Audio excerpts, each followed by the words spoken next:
Hail, back over the HomeBhoys Late Podcast. It is Wednesday, the 1st of October.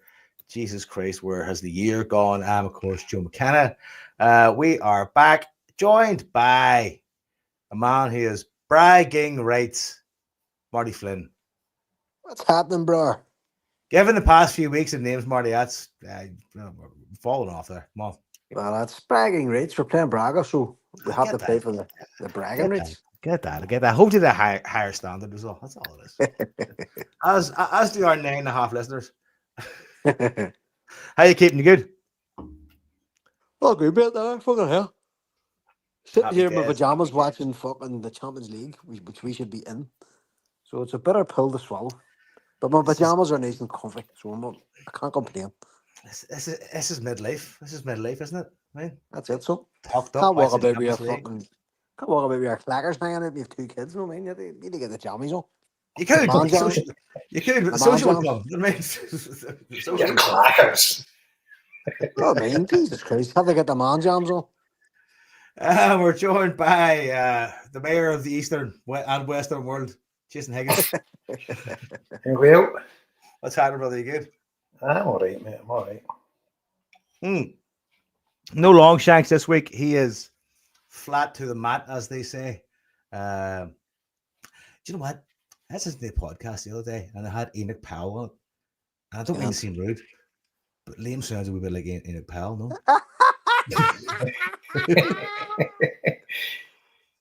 Fuck. It's kind of a paradox in my mind when I hear his voice.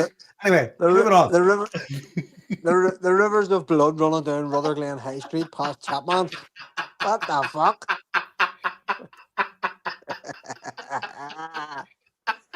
Past the fucking man leave. I was cutting the grass the other day, and it was this podcast. I was like, did it come on? I was like, holy fuck. I had an epiphany. I was like, I must mention that. It's per form, but listen, the best thing about Liam is he's a better fucking person than any of us. There we go. Right. Scott McCurry's going to come on soon. He is off doing whatever Scott McCurry does. The man's a busy human being.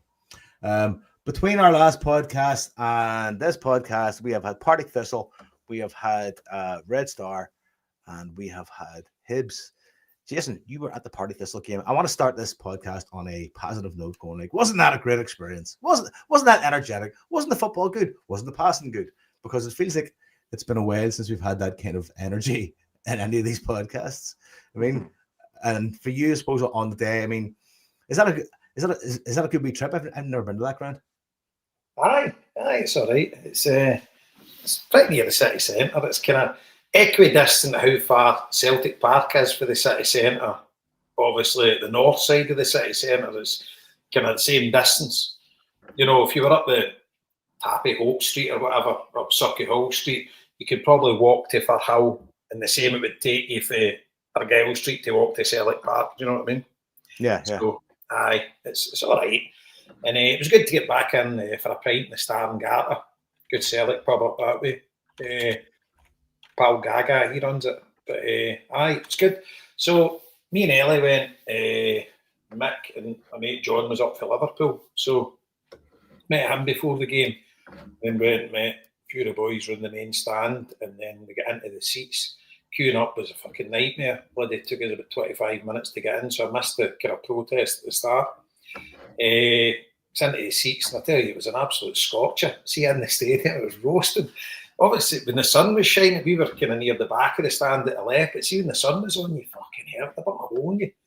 And it was good. And I thought Celtic played all right. You know, they're not playing a great team, but it was good to see banging in a few goals, which hasn't happened very often this season. Sinisalo in goals, which I would vote for more often. Tierney got a good 80 odd minutes in or whatever. I think he played the full game, in fact. I can't remember. But he played right, a good innings. Tonetke was good. Colby Donovan was brilliant. And aye, it was good. Some good goals. It was a weird one as well. I don't know what it was like in the TV, right? But see when we scored the first. See when Yang scored the first. None of us knew it was in. invisible goal, even on TV, Jason, invisible goal. I was watching it going like, It was like no celebrating or anything. We're like, how the fuck did he miss that? And we didn't know what happened. And then it was like, oh, it's a goal. The players cuddling each other. So, aye. And then obviously Scales popped up with a good header, 2-0. And then, aye, Deneke, and then Luke McCowan get one near the end. But, aye, good win. Wasn't easy, to be honest with you, up against not a great side. But it was decent. It was a good wee day. And, aye, good wee day. A good wee day had by all. Had a good. Right, I was telling you about what happened after it. So we gave my mate John a lift. He was getting the train from Central back to Liverpool. We checked and it was going through Motherwell. So Ellie dropped his off at the Railway Tavern, went in for a couple of pints. And then John went and get the train. But as I was standing there, this guy came up to us and he's like, hey, Jason, he's like, you can't remember me, can you? And I'm looking at him and I knew his face, but I'm like, I can't. But I says, I know who you are, but he says, Frank McElvaney. And I'm like, my God. I used to go to the football with him years ago when I was a kid. And he was a good bit older, same school as me, a good bit older. He lived really close to us where I grew up. And what the fuck you been doing? He's like, I've been in Australia for 20 years. I'm like, right. So he just come back. He was in Perth. So he was a mate. I said to my mate Gary, I need to say to my mate Gary, because he didn't know Gary, but he was in the Perth CSC and that. It was earlier there 20 years. But him and his missus didn't have kids, but they just decided it was time to come back. And their parents getting old and stuff like that. So that's him back. So I'll see him again for a few pints. And he's on the lookout for a season ticket. So I'm going to try and source him one. But that was about 20 years ago we were going to the game. He says, mate, that was 30 years ago we were going to the game. The guy, Jesus Christ, man, I'm old. But nice big fella. And then the ironic thing was, it was a couple of minutes later, he came in and says, you got a minute? He says, come here. And he was there with his mate, this guy, Div. So I'll give Div a shout out. Because he listens to every episode. He's like, you Jason for the HomeBhoys? I'm like, aye. He says, fuck's sake. He says, I've listened to every episode for about 15 years. He says, I know everything about your family. He says, how's the key worker getting on and all that? He was asking for all yous. Aye, so he's obviously been listening to an hour. I don't know if he listened to the podcast, but shout out for Div. It's good to talk to you. It's good to get a pint. Oh, bless Div. Aye. So, a good wee day. Good to get into the semi-finals, and it was we were driving back in the car as the draw was getting made. So shout out the window for everybody. Oh, I get the hands. But, I was kind of glad we got there, to be honest with you. But wait and see what happens when that comes round. But what did you think of the game? It was very for those of us on our arses on TV. It was a bit mental, particularly in the first half, because you couldn't really fucking see. And I'm assuming I was the same in the ground. When the Yangs goal came in, we go, was that a goal? What the fuck? It was like a kind of a delayed reaction, just because of the sunshine, So, but look, totally professional performance. Put them to the sword. More, multiple goals. Just exactly what you want to see. Against that level of opposition. No fucking about and in and out. No injuries. That sort of thing. So yeah, I was happy enough. No complaints. I know, Joe. He's mute. Joe's otherwise occupied. The hostess with the mostess. Yeah, his fucking guitar, I remember. Hello, you there? Somebody muted me. Marty and Scott. He's probably on there. No, I enjoyed it. I thought it was a good game. I thought it was nice to see a bit of a spring in the step, a bit of sprightly passing, a bit of forward movement, because at times it does go back to that kind of horseshoe movement. But seeing that game was the first time I'd seen a lot of kind of somewhat creative ideas, trying things, people being in spaces and just fucking, football players kind of playing the game for themselves in a certain way. It felt like a lot less constricted by strategy or tactics. I know it felt a lot more loose, right? It did, and it was really enjoyable. And I did have to, suppose, caveat that with the fact that it was, a lesser side. But it was nice to see. It was good to see. I really enjoyed it. I mean, the standout players like Tenetke, not there. I mean, still doing the exact same thing. Just that's what a guy like that does. That's how he plays football. That's kind of what you want. I mean, there's no attitude to what he's doing. It's very much just like this is what I do. This is how I play football. I go out people. I try to take people on, try to make things happen. I've got an attitude. I want to raise the fans up. I want to have fun. And you know what? You sound as if you're in the loo, Joe. Me, do you? Aye. Oh. Sound like you just get your normal mic on. Let me just check it. You hear that, Marty? Does it sound quite distant? You just sound a wee bit far away, yeah. I don't know what You the know fuck what? I sound like. I hope I sound all right. You're perfect, mate. You're perfect as always. Yes, indeed. And a special mention's got to go to Scales. Big Scales, That- brilliant. Is that any better? That's better, aye. It's better Yeah, now, Jonas. That's better now. There you go. The Sounding problem much was more sexual there. didn't have my USB mic on. The problem, that's something on this computer. I don't fucking know. Anyway, the point was, I enjoyed the game. I thought it was good. I really enjoyed the way the team played. But caveat that with the fact they're playing against a lesser team. But again, it was nice to see, and it gave me some level of hope. Again, like I said, players like Tanetki that they're still showing that they're exciting and worth watching. I mean, at the minute, it looks like we made a want to watch with someone like Tanetki. I mean, given his fucking energy, but again, you need to caveat that with the fact that it doesn't take an awful lot to fucking inject energy into the way we're playing lately. And that was kind of one of the bright sort of moments. I don't know. It was good. I enjoyed it. I enjoyed a good win. Enjoyed seeing good goals. But I also kind of had to go, is this sustainable at a higher level? And it appears that it's not necessarily the case. Aye. We've been shit at the start of the season, let's face it. It's been, do you know what? It's been just a level above turgid. It's been fucking difficult to watch. I mean, here's the thing, right? Seen Saturday against Hibs, right? I know I'm jumping ahead, but I thought that was a really good performance. It just wasn't a win. I'm hearing loads of folks saying that, and I'm not like it wasn't brilliant, right? But there were parts of it that made me think, okay, if something's coming together here, right? But again, I also in the back of my mind are going like, I should not now be at this stage watching Celtic in this season at this point, thinking, hope things come together soon. You know what I mean? We shouldn't be at that stage. I mean, no, but the match stats again bear out. You know that it was a dominant performance without putting without getting the required result. That's the problem. We don't have the cutting edge up front, but there's nothing really wrong at the SPL level with the work that the team's doing. It would be different if you weren't creating chances, but I mean their keeper fucking 6 saves or something in the match. Yeah. I think it was something like 27 shots.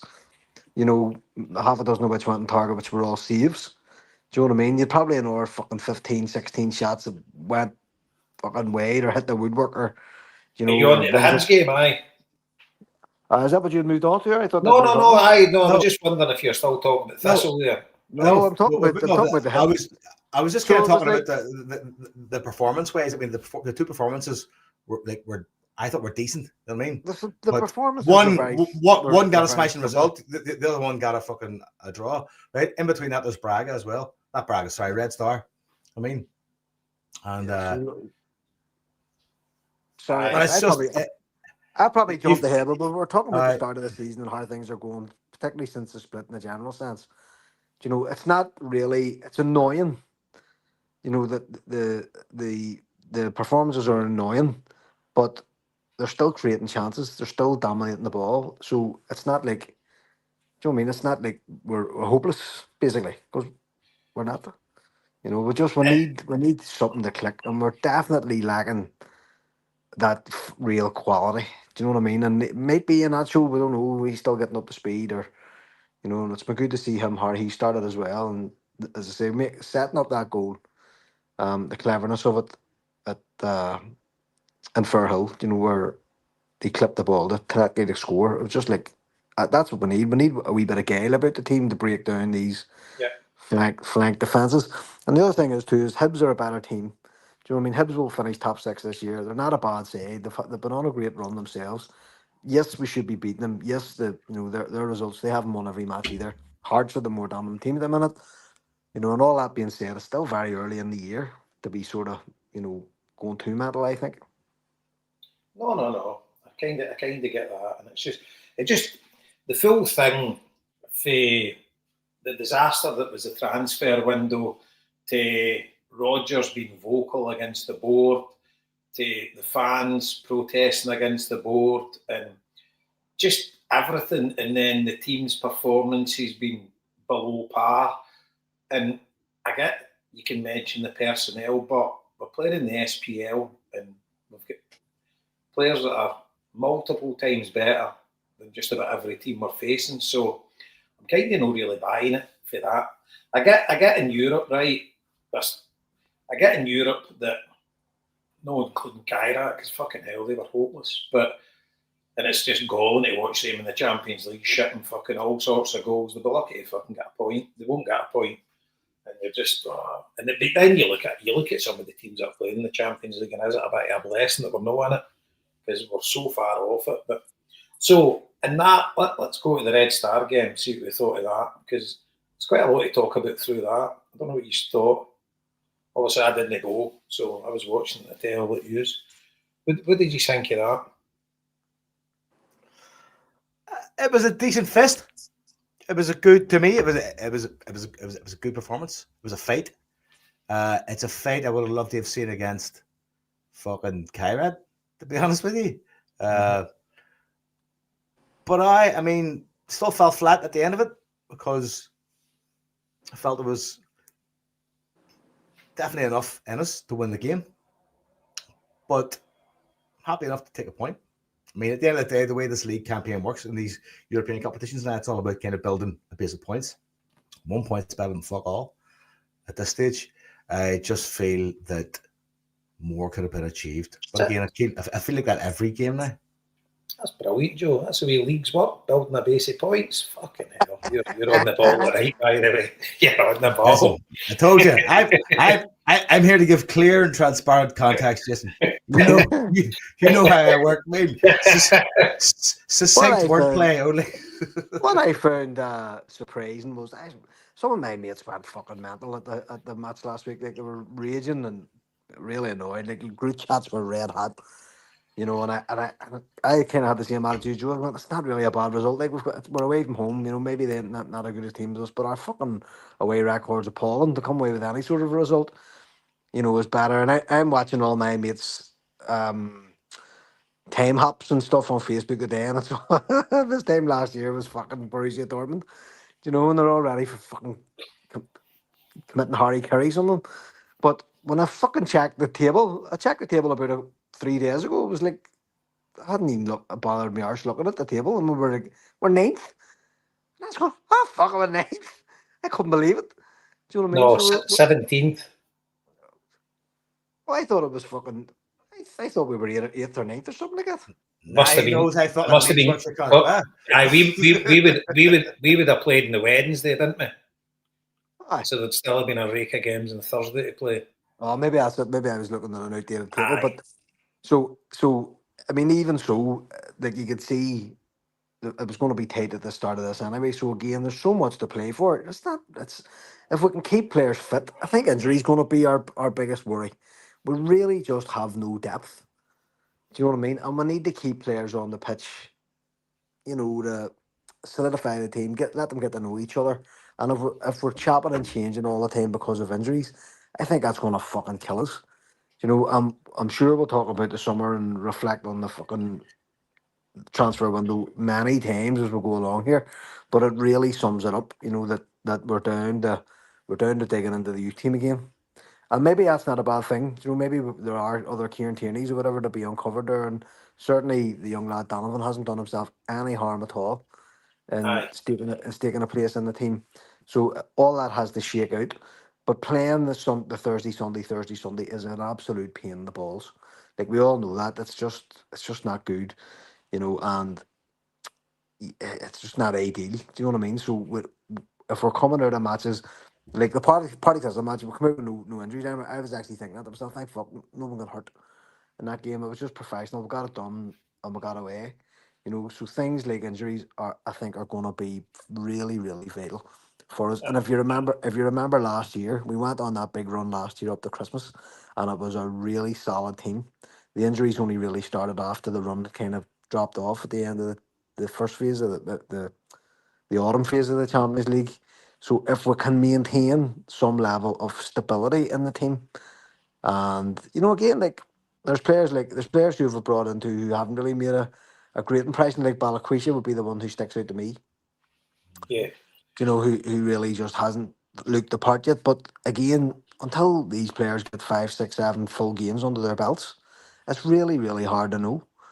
Do you know, it really is. And Scott will be on shortly, and Scott loves talking about the tactics and what Rodgers is doing and stuff like that. And you can kind of understand this point because he's going, these players don't seem to be brought in to fit this role or these roles that they're being asked for. So why would they be firing on all cylinders? And you know, I definitely take his word for it. I think there's stuff to be said about that. So the more Rodgers can see boots on the pitch, so you know, we're all moaning about being in the Europa League, but it's probably not a bad thing because everybody's getting games. He's getting a chance to rotate the squad.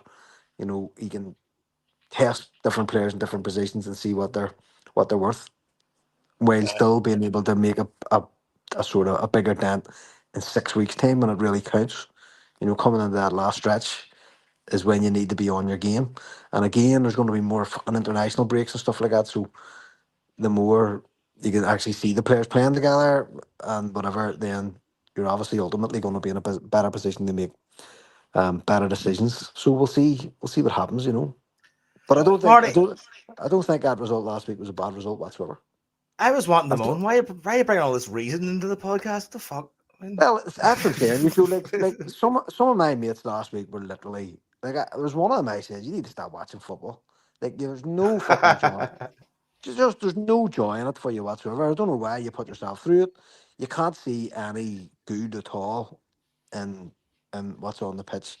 And like everybody's critical. Like I'm fucking critical. I was absolutely fucking fuming at the end of the transfer window. Like us all. Like there's no question about it. But when you see us going away and getting an away result in Europe, you're going, that's like it's not. I've definitely fucking seen worse results. Fuck's sake. Oh, No longer, no yeah. longer ago than this time last year, as I've just said. So we didn't go and disgrace ourselves. We played some decent football. Tough place to go, obviously. Belgrade's is a cauldron of football, like always has been. So, and Red Star aren't the team they were in the late '80s, but that's not the point. You know, neither are fucking Celtic. We're not the team we were in the late '60s. But So I think the issue we have now is like since I swear to God, like, this is the way it seems to me. Since what went on during the transfer window and kind of what has transpired, I suppose, in terms of the fans and the board and the club since the past couple of sort of number of weeks, months, whatever, there seems to be an embedded level of like, this could have been better. If only. Right? There's almost like a feeling of if only. Right? It's like we're driving a car we didn't service. Right? I don't know. So I think you need to separate the two, right? So we've still got an issue with the board, and folk have said on the chat that the board has put out the olive branch for the meeting on the 6th of October. So Scott will join the podcast and we'll get more information on that. We'll get to that point later on in the podcast, obviously. But I think you need to separate the two of them, right? So the board are absolute fucking not fit for purpose because of what they delivered in the transfer window and what they've delivered many transfer windows previous to that, and then a ton of other things in relation to fan board relationships and the full harmony within the football club. The board are just no fit for purpose. But the team we've got at the minute is the team we've got, so we just need to support them. And it's that's who we've got, and until January comes, because it's a double-edged sword as well, because we didn't get the players in, and plus then we subsequently find out that Maeda and Hatate, etc., went out the door. And it's kind of shown with their performances, not so much Maeda, but I'm a big fan of Rio Hatate, but he has a fucking empty jersey, man. He needs dropped. He's fucking hopeless. So it's a waste of a player. And then you're going away to Red Star Belgrade and you're starting Yang in the wing, and it's just not good enough. You know, and to be fair, when we made the substitution, we brought in Iacho on. I thought Nygren stepped up as well. He seems to have a good understanding, and the boy put through for him was world class. What a finish! He's a very hard worker, him, Jason. He's never stopped running. Yeah. Fucking hell, he's an engine Comes on across him. as a headless chicken at times, but he's trying like an absolute bear. And that's what I think it is too. Yeah. He's always offering for the ball. He's always open for the ball. Yeah, right? yeah. And you look at the defence. Thought Tierney played all right. I did probably the heart of the myth when obviously he did that cracking tackling the boy, and then he was doing it like, oh fuck. But he got up, and I thought he did all right. But the thing with Tierney's kind of disrupting the way we play in a way, because he doesn't invert no like Greg Taylor. See the way the team were kind of playing last year, it's kind of no like that. And obviously it'll come, but he's a class act, but he's just no, I don't think he'll be the first to admit probably he's not been firing on all cylinders, but I'm sure that'll come. But the good thing is his fitness seems to be getting better and better. I know he didn't play the weekend. But midfield, McGregor was pass marks, Nygren was good, Hatate an empty jacket, but the defence was good. Scales, Carter Vickers, and young Donovan was great. I didn't think Tuneke was great, by the way, against Red Star Belgrade. I think he's kind of tapered off a wee bit. I don't think he was. I don't know, but he's shown signs that he's going to be a player for us, so that's good. But as I say, the big plus point for me was Iniacho when he came on. He looked, he could have got a hat trick, you know, and he was really good, and he knows where the net is. Also, too, Jason, it was good to see the decision being made early to get him fucking on. Aye. We were clearly crying out for a player like him, so like, you know, it wasn't like 10 minutes to go, which it might have been. So you're like, thank fuck, you know, at least that decision was being made quickly to get you going. Aye. The one thing I would say, but for me, Schmeichel, what the fuck's he doing at their goal? What the fuck? What's he doing out there? Well, I've made my feelings clear on him and on Hatate and Maeda. Like, they should be circled out of the team, like without question. Like, Sinisalo hasn't put a foot wrong since he's been there. He had that extended opportunity last season, you know, with Schmeichel's injury. I don't think he should have been taken out of the team for the cup final. I think he should have played. As I said, I always used the hot hands theory. He was doing well, so why take him out? Just let him play. Again, last week in the cup game, didn't have much to do, but didn't do anything wrong. And he's our long-term future, so it fucking makes sense to get him into the team now and keep Schmeichel as your backup. You know, an experienced long-term player in the rear with a gear. So, I don't know. One thing I would say, Schmeichel did make a world-class save in the game. See that one he tipped onto the crossbar in the first half? Didn't he look like he got fingertips to what a save that was? So, I mean, he still offers some good things, you know, but I'm not a fan, to be honest with you. And the thing is, we're going to a semi-final against Satmore. Heaven forbid, see if it goes to penalties. I'm just walking out because we've fucking no chance with him in goals. Not a chance. Well, let us bring Scott McCurry in at this point then. Scotty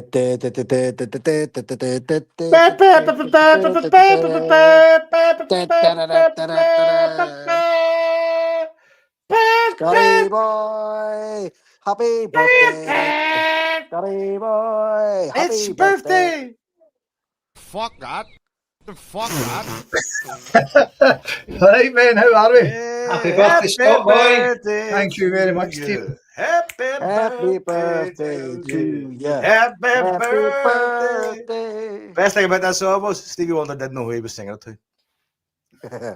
A year older, no wager, Scotty boy. Hell, at least my team never got beat fucking 7-1 this year. Happy days. Hey-ho! You talk amongst yourselves. I'm going to make a cup of tea. What's happening, man? What we chatting about? We just kind of we were on Red Red Star. Thstle. We were getting on to the Red Star game. So you done Thstle, aye. Thstle was decent. Thstle was good. I mean, it was the fucking magic. I mean, the best thing about Thstle for me was protest. Protest was outstanding. I missed it because I had to queue up for about fucking 25 minutes, 30 minutes to get in. Really? Was it that bad?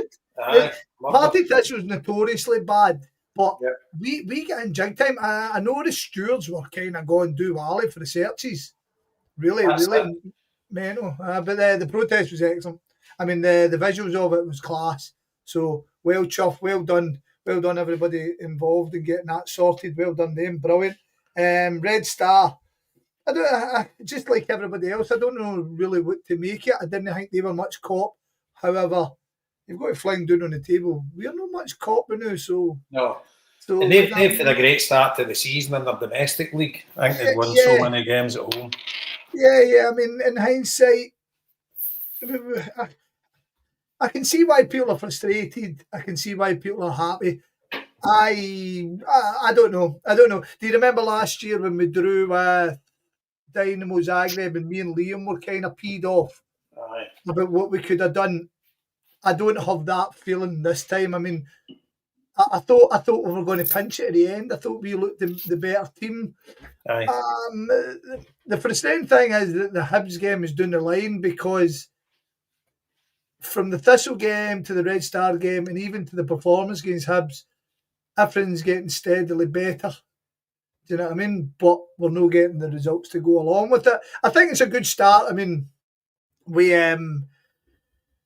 it sets us up nice to go and play Braga tomorrow. Do you know what I mean? And I kind of hope it all works for us. Do you know what I mean? But in terms of the game, I heard you see the Schmeichel thing. I don't know. I just get a feeling people are going a wee bit overboard on the Schmeichel thing.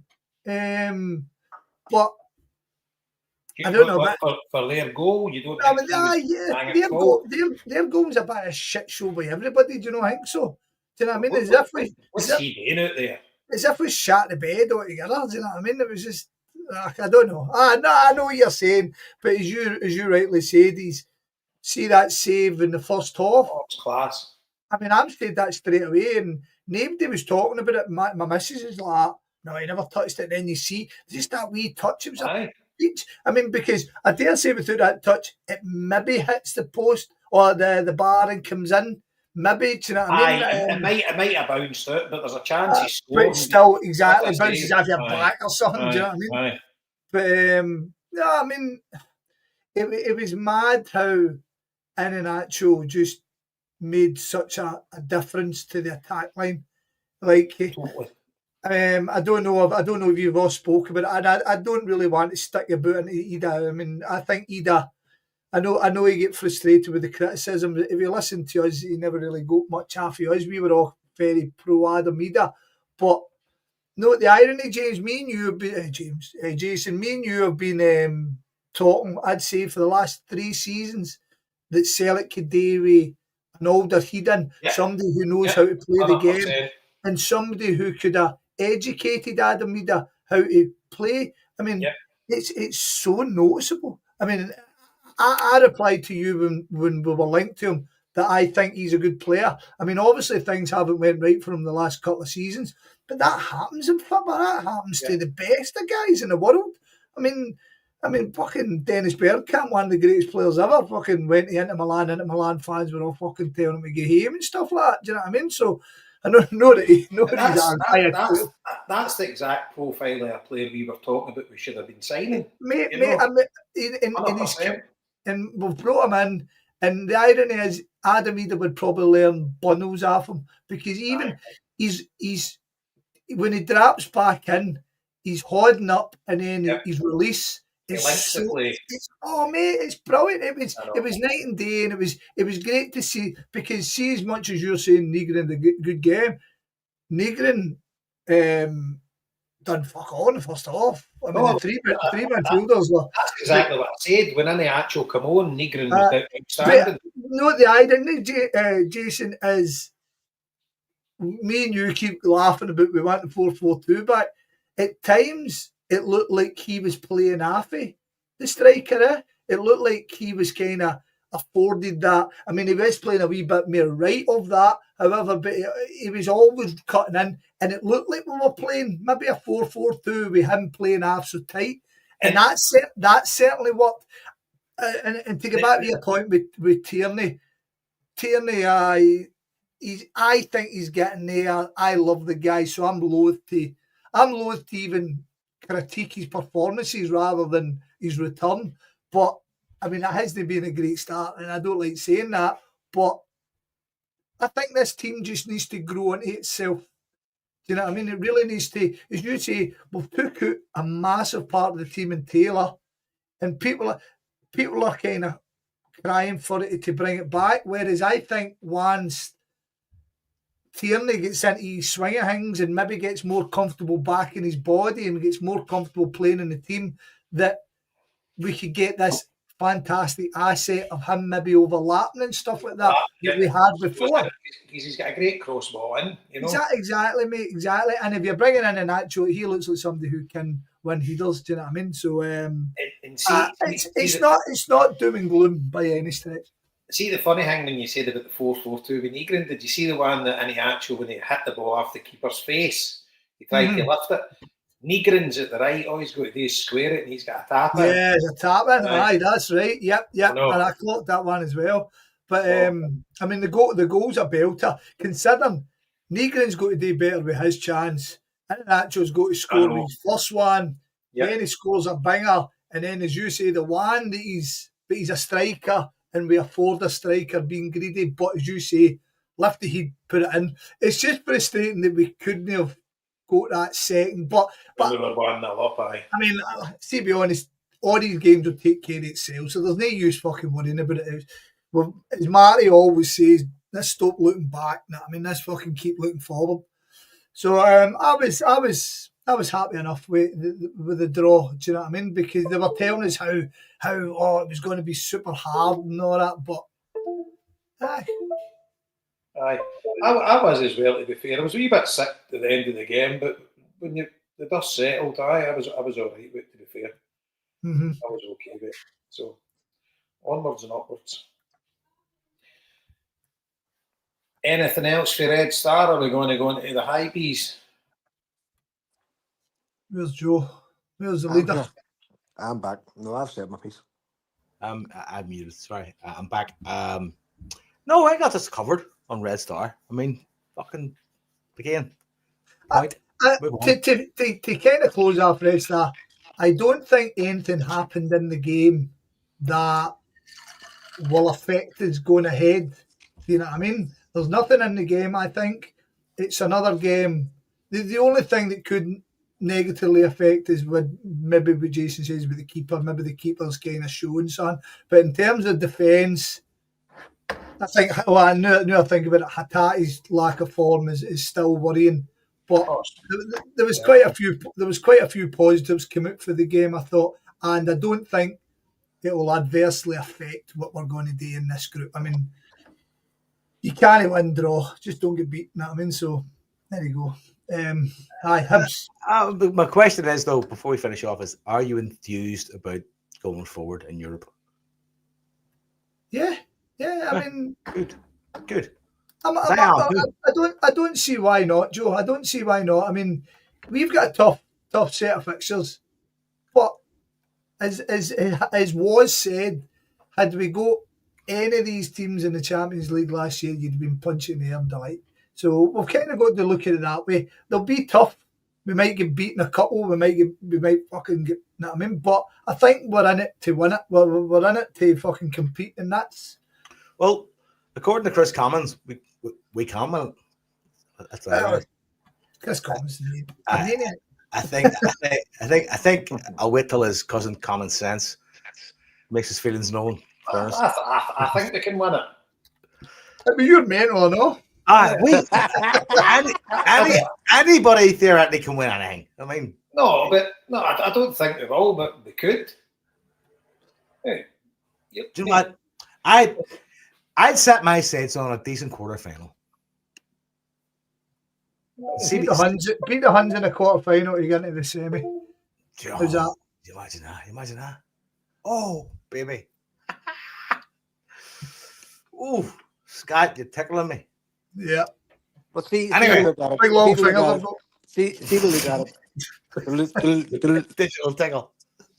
And you're talking about, right, you've got Roma, Stuttgart, Villa, Porto, Forest, Real Betis. That's it. Bologna, Feyenoord. To look at it quite, I mean, I've been vocal in the state of us in Europe and the state of our coefficient, We're, as I've oft repeated, we're fucking right beside Maccabi Tel Aviv in the coefficient points. So, in essence, a run in the Europa League could do us a world of good in terms of 100%. filling up on the coefficient. As well are in it, But the The point being, it's annoying that we didn't strengthen because we're in the fucking Europa League, so we may as well have a rattle. So Yeah. if we had a bit of extra quality, it could have really done us the world of good. Do you know what I mean? If I had went out all guns blazing against Kairat and fucking, and things just didn't go for us on the night, then fair enough. If I had a strengthened, then maybe the team hadn't settled or whatever the fuck. But that wasn't the case. And for us to be in this league, we really should be going out to do you know what I mean? Going out to not lose. Like that's my point about last week. We need all the fucking points we can get. Usually we go away and get fucking, blattered away from home or just, for whatever reason not pull our weight. But to get any sort of points on the board, as Joe says earlier on, is important. Not just for the points of the league table this year, but for actually to rescue some fucking pride in our coefficient. It's awful. I know. Such is life. Say la vie. Say la fucking vie. So I thought we were going to the positive there, and you kind of nosedive back into the fucking negative again. No, but I mean was my point too about getting into the youth team. And I mean, I'm sitting here now watching Villarreal. They're beating fucking Juventus 1-0. I've been in Villarreal. Like Villarreal would comfortably fit into a corner of Glasgow. It's a small town with one big factory, and the owner has bankrolled the team from one factory, basically from their. They make tiles, they make ceramics. Porcelanosa. Do you know what I mean? So a team like that is consistently doing well in Europe, and they're just a small provincial Spanish town. There's nothing grand about the place. They've, a brilliant setup in terms of their training ground and their sports facilities, like indoor sports facilities and stuff. I've been there, and you're looking at them going, we're only doing that now. We only have indoor fucking facilities here and it's for our women's team. Like, what the fuck? Are you talking about a football club with a progressive mindset and a development attitude? Marty, what kind of alien speak are you going on with here? It's really annoying. So look, we are where we are. I suppose time will tell a tale. Maybe it's no different about the suspected attendance tomorrow night, whether there's going to be a crowd at all. Who turn up, because I know a lot of people were just going, fuck yous, we're not buying tickets. So I'm not expecting there to be any sort of we'll talk about the fan stuff and the silent protest and all later, I'm sure, but just in terms of general atmosphere, I'm expecting there to be like a two-thirds full ground. I'm sure there'll be a crowd there. Marty boy. No problem. Go ahead. Then we can fucking wangle into that. Hibs. What was the frustrating thing was, I think Hibs is the best we've played all season. I totally agree, Scott. Totally agree. Well, that's it. Finish, Marty. You crack on. Wrap up the fun. No, see, while sorry, I'll come back to you, Scott. Right, I did think we played well. Right, I think people have gone a bit overboard at how well we played, but I did think we played well, and there was a few reasons for that. Right, but I think one of the main reasons were Hibs were fucking hopeless. I can't believe how much they've regressed for last year or even for the start of the season. Did you not think they offered next to nothing? And I don't think they were that good at defending either. No, I definitely think they came to get away with a draw.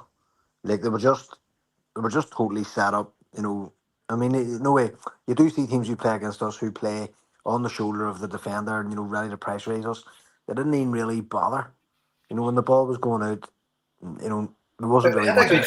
We had a good few chances, Martin. I mean, we've played teams that's came and sat in and have hardly made a chance. We had a load of chances. I agree. It's surprising, but I was expecting more from them, Jason.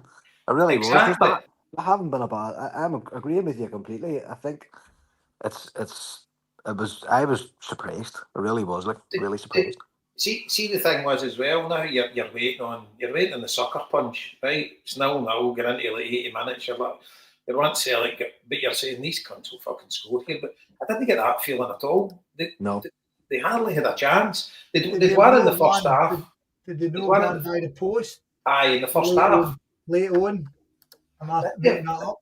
They've won late on. I can't remind you that, Scott. Do you know what? I never watched the highlights, so I don't. Maybe I'm making that up, but I think Ibrox definitely scared them, mate. because possibly. see Ibrox, They went for it. They get picked off, and the game was done. And I think they were a wee bit more reticent. I mean, in hindsight, it bloody worked for them, didn't it? But as you say, I'm not really one to moan about time wasting because I've seen us do it and I understand why people do it. The referee killed us stone dead a lot of the times. Some of his decisions were fucking bonkers, man. Who is it? Don Robertson, wasn't it? I'm glad, see, before you move off that point, Scott, I'm fucking well, I wasn't delighted. even finished making my own points. So. No, but don't. But stick to that point first in case we forget.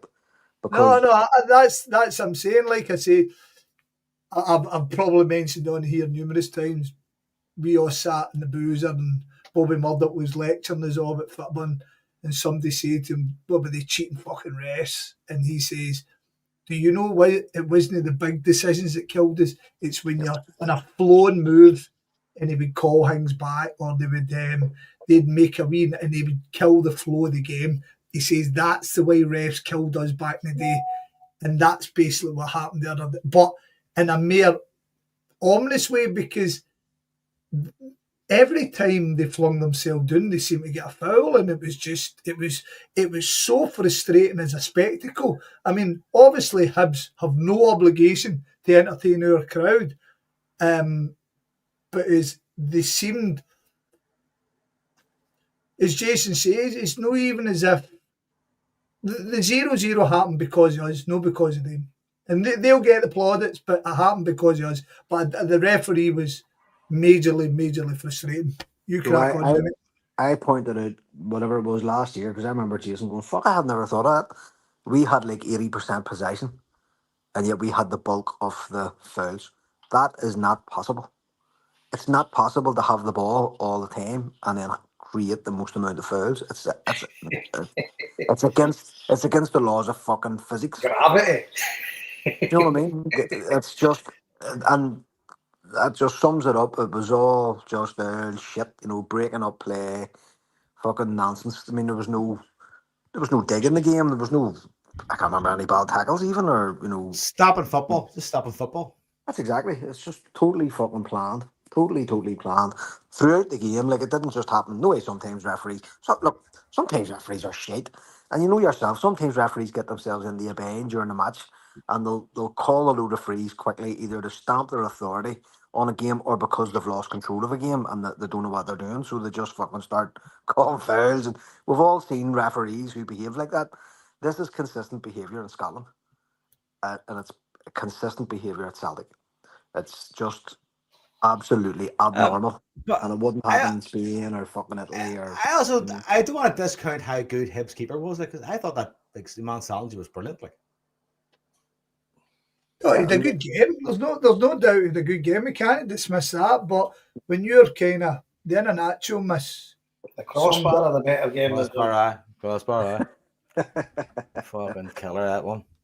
So that's the big point in the game. I mean, the other one too, Scott, where the ball flew across the front of goal. Who put that on? Yeah. And you could not work out how it wasn't. And I was actually sitting here praying that a ball would come off somebody's arse or their elbow or something and go in, because you knew that once that happened, then there was a chance that the more goals would flow. That's what you're sitting hoping for. You're hoping for the collapse once that happened. But then, as Jason rightly says, because you felt it in the crowd, that you were just waiting for we watched it, was it Motherwell last year? They done fuck all, and then in the last 10 minutes they went. And there was a game, even Dundee United, I think we were 1-0 up, and it was a midweek game, and they done nothing. They were awful. And then the last 10 minutes, they just looked like the best team in the world, and you're going, oh no, I think we ended up scoring 83rd minute or something. But, so you're always nervous. But the result basically came down to us, didn't it, really? Don't put away your chances. Aye. If you watch the highlights, that's what you see. You see a team not taking chances. But again, if it was a midfield game, do you know what I mean? You'd be fucking raging. If it was just being passed. But I did feel the midfield kind of moved the ball a bit quicker forward in that game than they have done. recently. Well, I mean, I mean, not it wasn't stratospheric fucking levels of advance, but I mean, it was more than what we'd seen. There was some horseshoe football, but it wasn't all that. You know, it's like it was reflected in the amount of chances that were created. And as I say, you have players like Tate and stuff like that who are just doing nothing. You know, who really just fucking need to go. And Yang, players like that who are in the squad who you just know you can't really trust. So to be creating lots of chances is definitely a good thing. And at some stage it should click. And again, if Ian Acho can sort of rise to the occasion and become the player we think he might be, then we should be okay. I mean, I put it in our chat, so this is kind of obviously third-hand information, but I'd heard from somebody who spoke to the agent of Yang that Yang was doing in Swansea. They'd agreed a deal, and we stopped answering the phone call with the agent. Nobody took the call, and obviously, so you think about that. We'd agreed that Yang could go to Swansea, and we agreed that he could go to Birmingham, and we pulled the rug on that boy twice. Now, I don't think anybody on this chat is particularly fond of Yang. I mean, the boy tries, but we're certainly looking for an upgrade. But what was that to treat anybody and then expect him? I mean, I done a pod. I'll come and sorry, Marty. I'll come and talk about.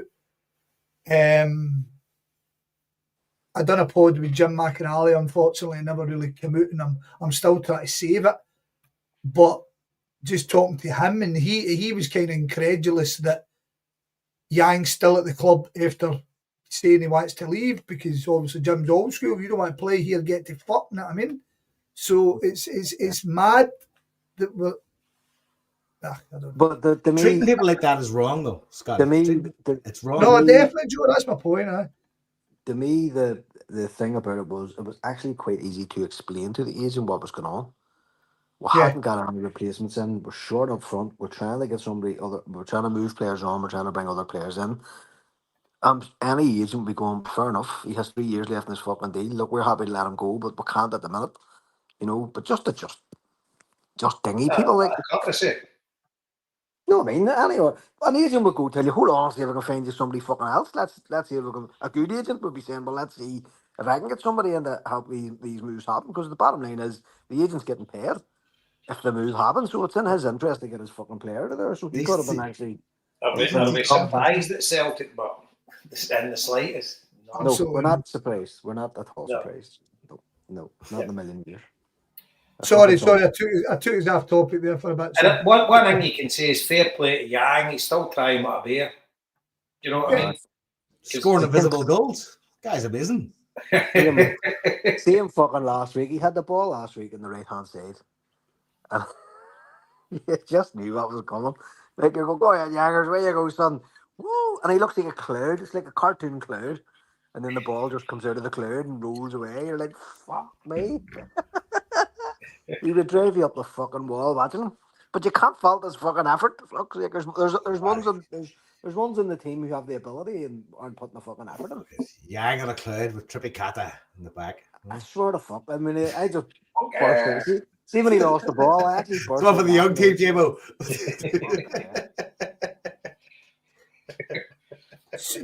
Is that said to you guys on Sunday afternoon? Was it Sunday afternoon? Saturday, wasn't it? Saturday. As I said to you Saturday afternoon after the game, unfortunately, we've kind of been quite critical of Brendan Rodgers recently. I thought Saturday looked like a game that needed a bit of tactical nous rather than changing the players. I understand people were saying maybe Tanecki and Iheanacho or maybe getting a bit of leggy. I didn't see it that way. I felt we had to change something rather than just players. Taking somebody off, putting somebody on. Because we ended up, we've all lauded James Forrest. And I dare say we've fucking ended James Forrest's career a good few times on this pod and whatever, guys. But that he came on the other night and he was basically a man down. Him and Tony Ralston couldn't cross the ball. You know what I mean? And then when they did cross it, they were hitting the first guy. So frustrating day. It ended up frustrating day. And like I said, maybe taking Taneki off seemed to reduces, what's the word, that bit of. I mean, Jota was always a guy. Today, a bit of hope. Maybe. Well, you're bringing on Balak Wisher. Fucking hell, man. Let's be honest with Balak Wisher, right? Like I said, I kind of lectured my mates after Red Star, and I said to them, it's far too early to be writing anybody off. I don't think we should. And then, that's before the game, sorry. And then I watched the game, and you're sitting going, he's making it hard to defend them. And obviously, I don't think any of us will give up on the player. We've just got to comment on what we've seen so far. And the boys, he looks like he's struggling now, doesn't he, in terms of confidence or something. He does look like a better player. I think he's got toothache. But there you go. But there you go. We had Nicholas Kuhn, and we were all ready for shipping him back to Austria.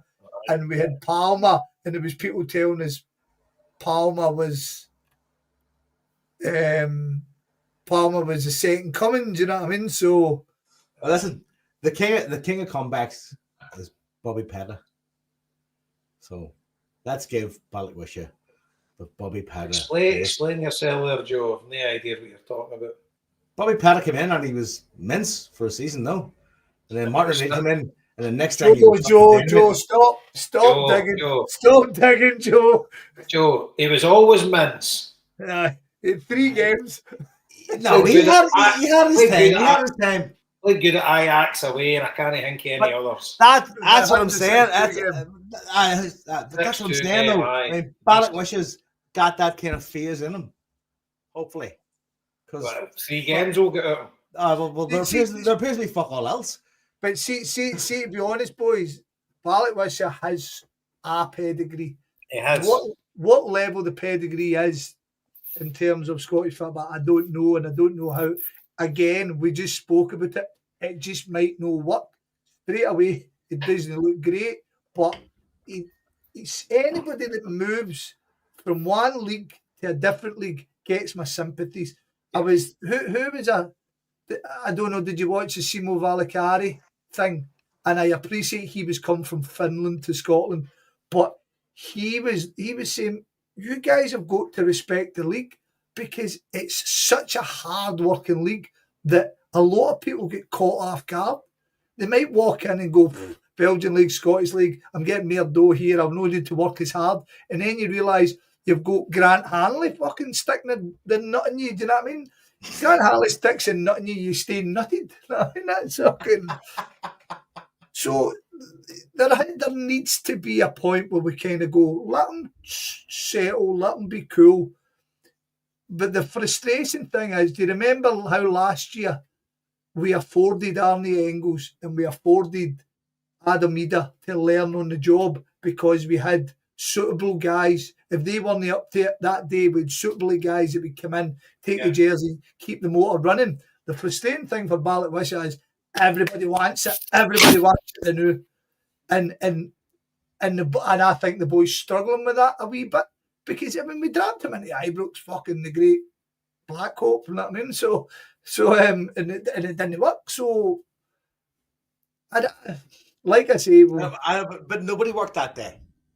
No, Joe, that's not my point. My point basically is he was under a lot of expectancy that day. It's not working so far. We've all got mates who write people off straight away. We've all got them.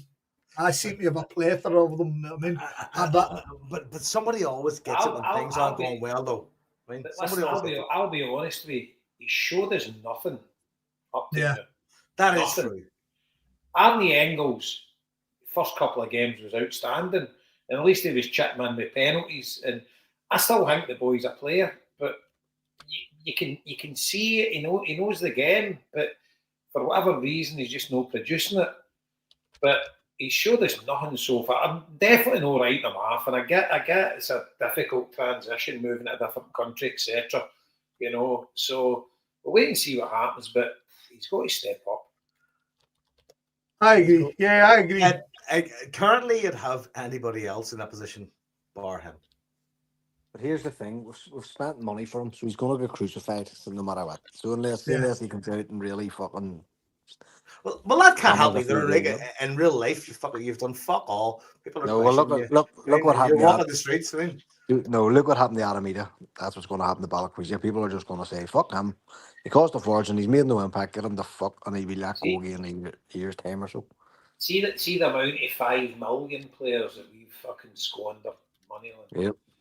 See that window of the 4 to 5.5 million. You hate that, don't you, Jason? I mean, you've got Celtic wasting 5 million on players, and you've got fucking Everton every time they signed a £50 million player. He's rotten, I know. They've got 2 forwards at a combined 60 million. I think the 2 of them won a fucking raffle. They start playing football. Fucking useless. They get 8 million for that boy. They get 8 million for the hunch for that boy. Did you see they've employed his son now as their chief scout? Oh, magic. They got some reverse for fuck's sake. But fucking hell, that Beto, man. They signed him for Udinese for like 28 million. Unbelievable. Then Udinese signed Lennon Miller for 4 million. They must be. God, I'm chinning Marty about talking about Braga now. I've fucking led you into Everton. Shut up about Everton. Oh, jeez.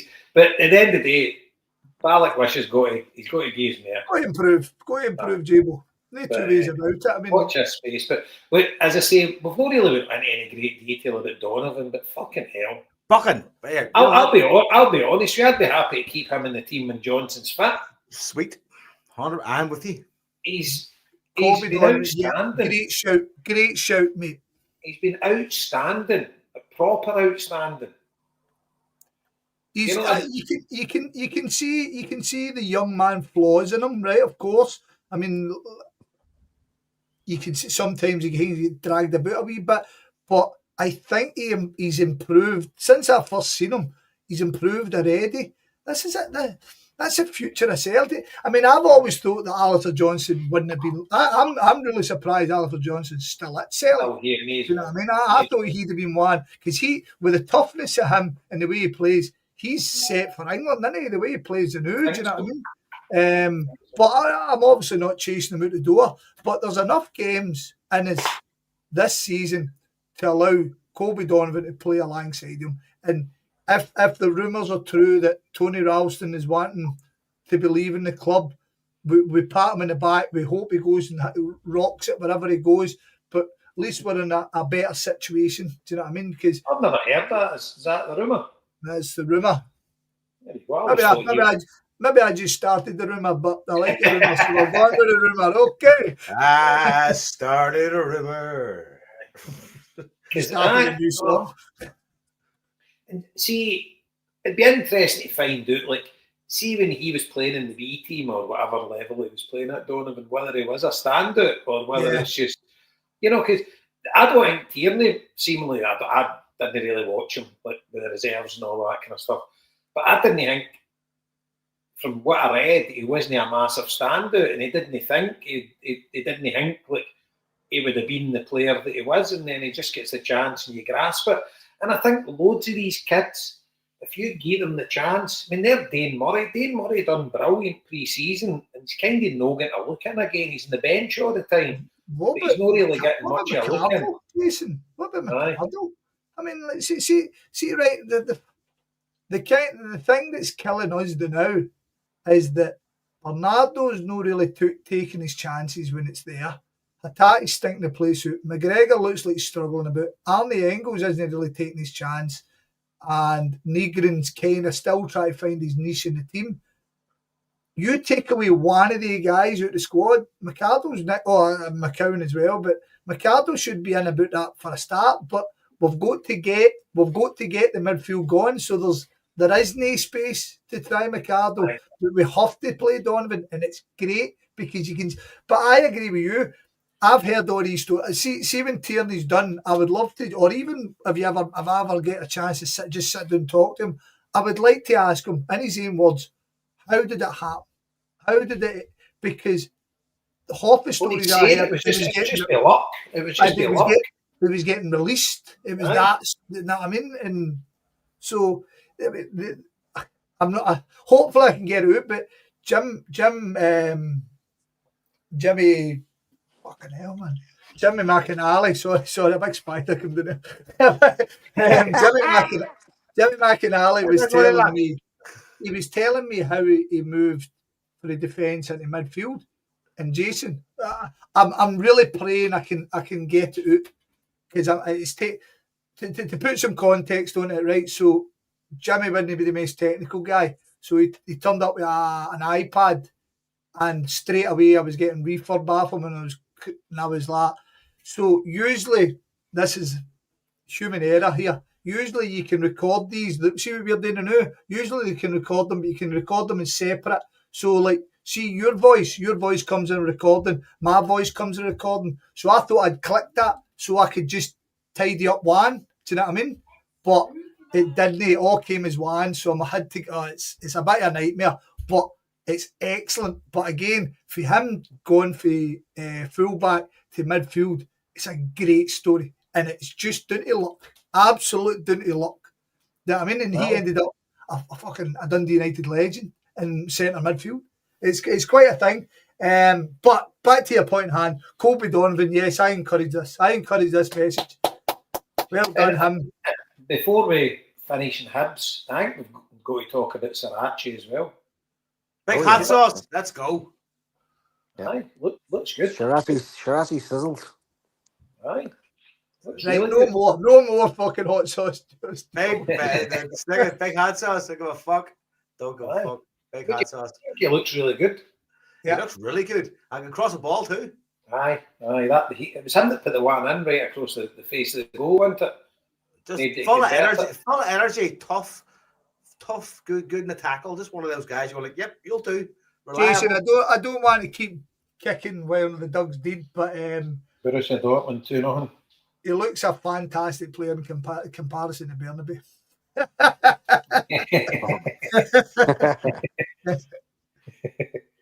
And again, it's like, you don't need all your team to be firing on all cylinders, but you do need like the basis of a team. So the more of those players who are just coming in, who are getting better, getting the old players, getting the old fucking the grounds, whatever else, you really hope that they'll push on, and make an impact. But definitely Ternetke.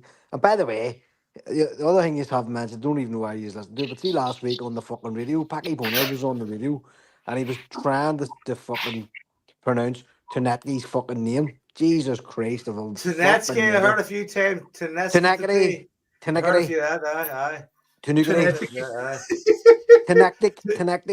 Tuskegee. Like, you think somebody would have fucking took him off the microphone. Tallahassee. Fucking. I've heard a few fuck ups. Absolutely fucking butchered it. So he did butcher it. But again, Tchaikovsky, what you'd want is to lift the one you want to lift is Balakwisha. Right? You want him to have a couple of good games here because people will get off his back. Do you know what I mean? Whereas if Ternetke and fucking Sriracha and players like that are coming in really making a difference, great. That's what they're here for. That's what you bought them for, to bring that energy, to bring new ideas, bit of gale, whatever the fuck. Happy days. So the only outlier then is Balakwisha, and you're hoping he gets enough time. The problem for him is he probably won't get enough time now because he hasn't really made an impact when he's been brought on. And he looks quite slate. There doesn't look like there's much fucking to him. And that can count against you in Scotland too, against the cloggers. So, look, fingers crossed over the next 2 weeks, we're going to see what matters in the team, Yeah. Oh, yeah. Marty Flynn, voice of reason. Get in, athletic club 2-1 now. Get in. Flicking between all the matches here, fucking hell. Fuck that. Right, what's the chat? Right, well then, protests. Are we talking protests or no? Let's talk protest. Right, obviously I can't go body the new. Right, frustratingly, I can't go really into it massively. Right, so put some context in it again. I think the general listeners know I'm on the steering group. It was decided after the initial protests of the late walk-in Because the original proposals were late walk-ins and early leaving. And somebody says at the meeting, remember, you can't lose a game in the first 15 minutes, but you can lose it in the last 15 minutes. And there was a pain. People were at pains to stress, but this is for the good of the team. We want to back the team and stuff like that, because there was a lot of people against the going in late protest, and that was, like I said, it was all kind of appreciative. Yep, people have all got different views. And then we had the one at Partick Thstle, which I think looked fantastic, but ultimately all you're doing is just holding stuff up. And if you've got a really funny text message that you send around your whole wee directors group, then you don't even need to look at it, seemingly.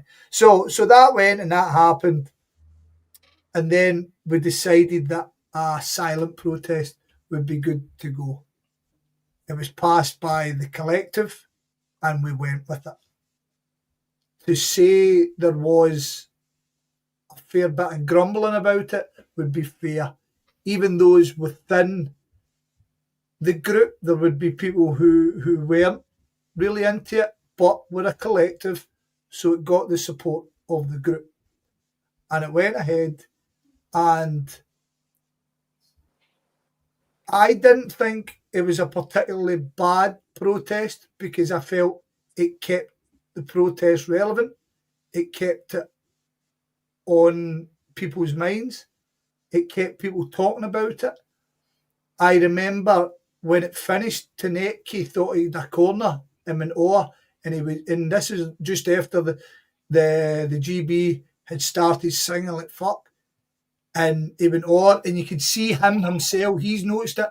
Jason, did you know what I'm talking about? Where he was waving, now he's doing the big horns thing. Aye. So obviously, I mean, and Luke McCowan spoke about it.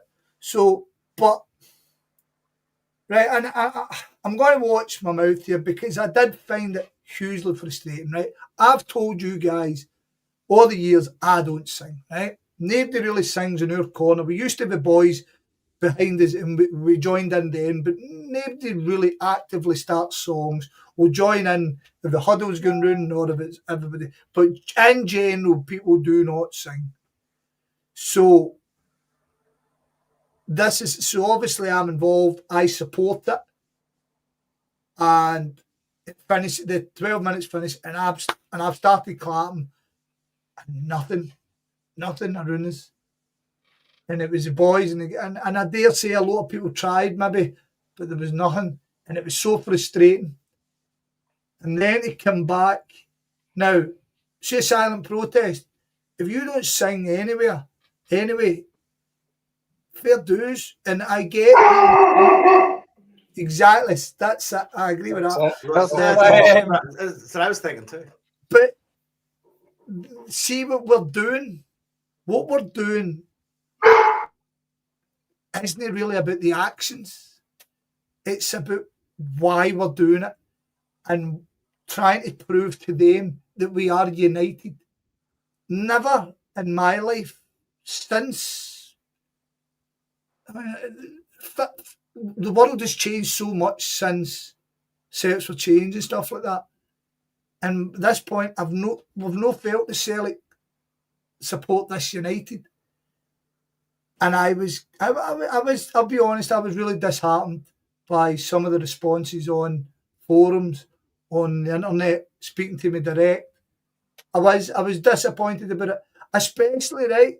I'll tell you what one side of that annoyed me was these people thought it was wrong, but they still didn't have the gumption to sit there and start a song during it.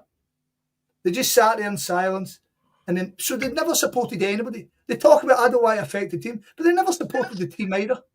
Scott, So, can you check, just before you go any further, can you check the group chat there, because there's something you want to read out?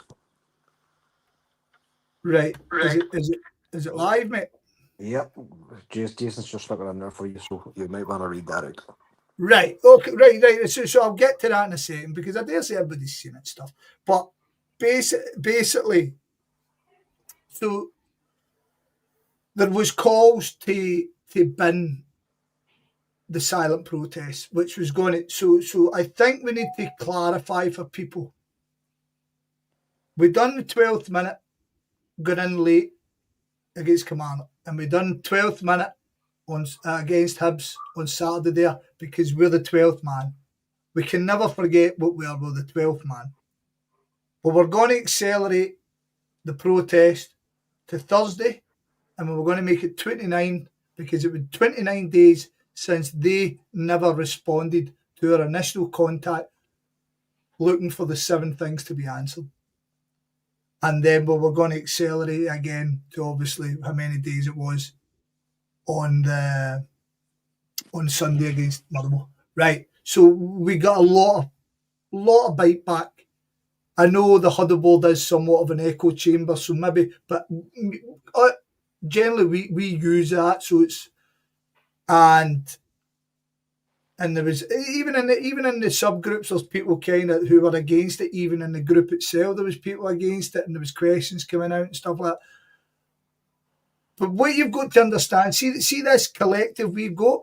This isn't a big bunch of people sitting in a room all going yes, yes, yes, harumph, yes, yes, yes.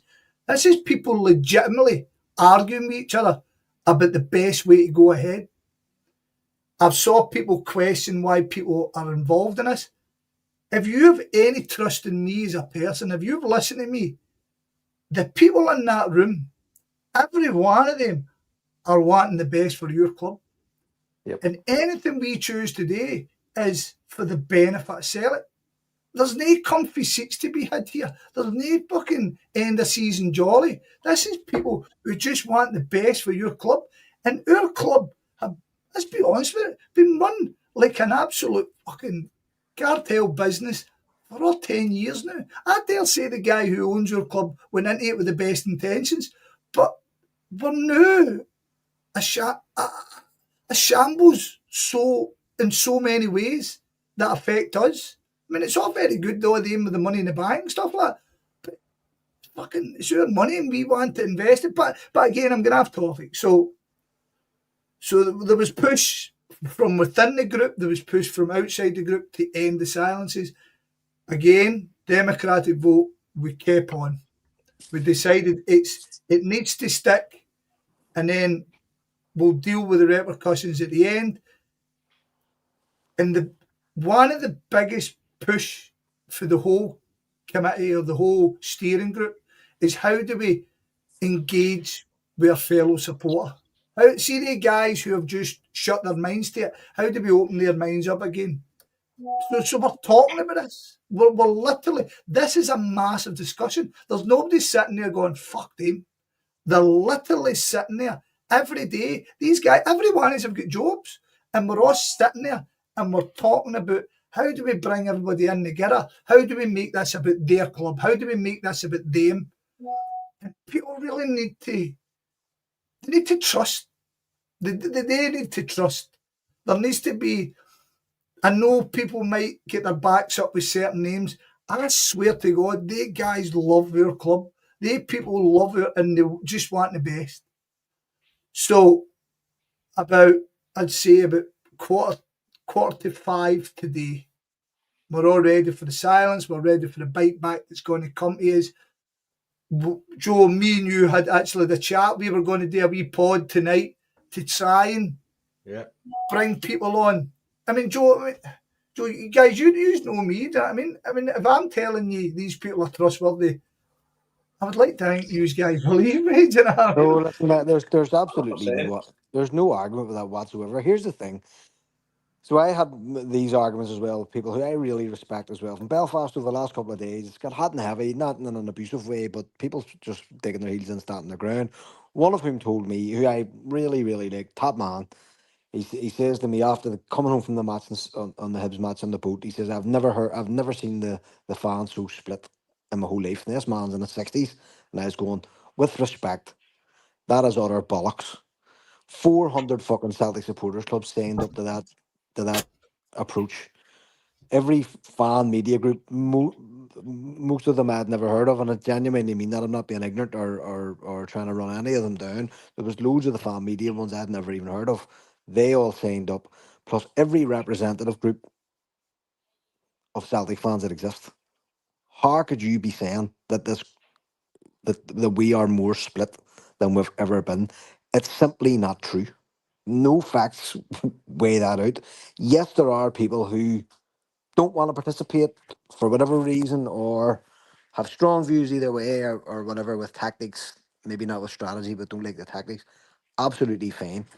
But at no point in my life have I ever seen a more united front from the fans. It's just not true.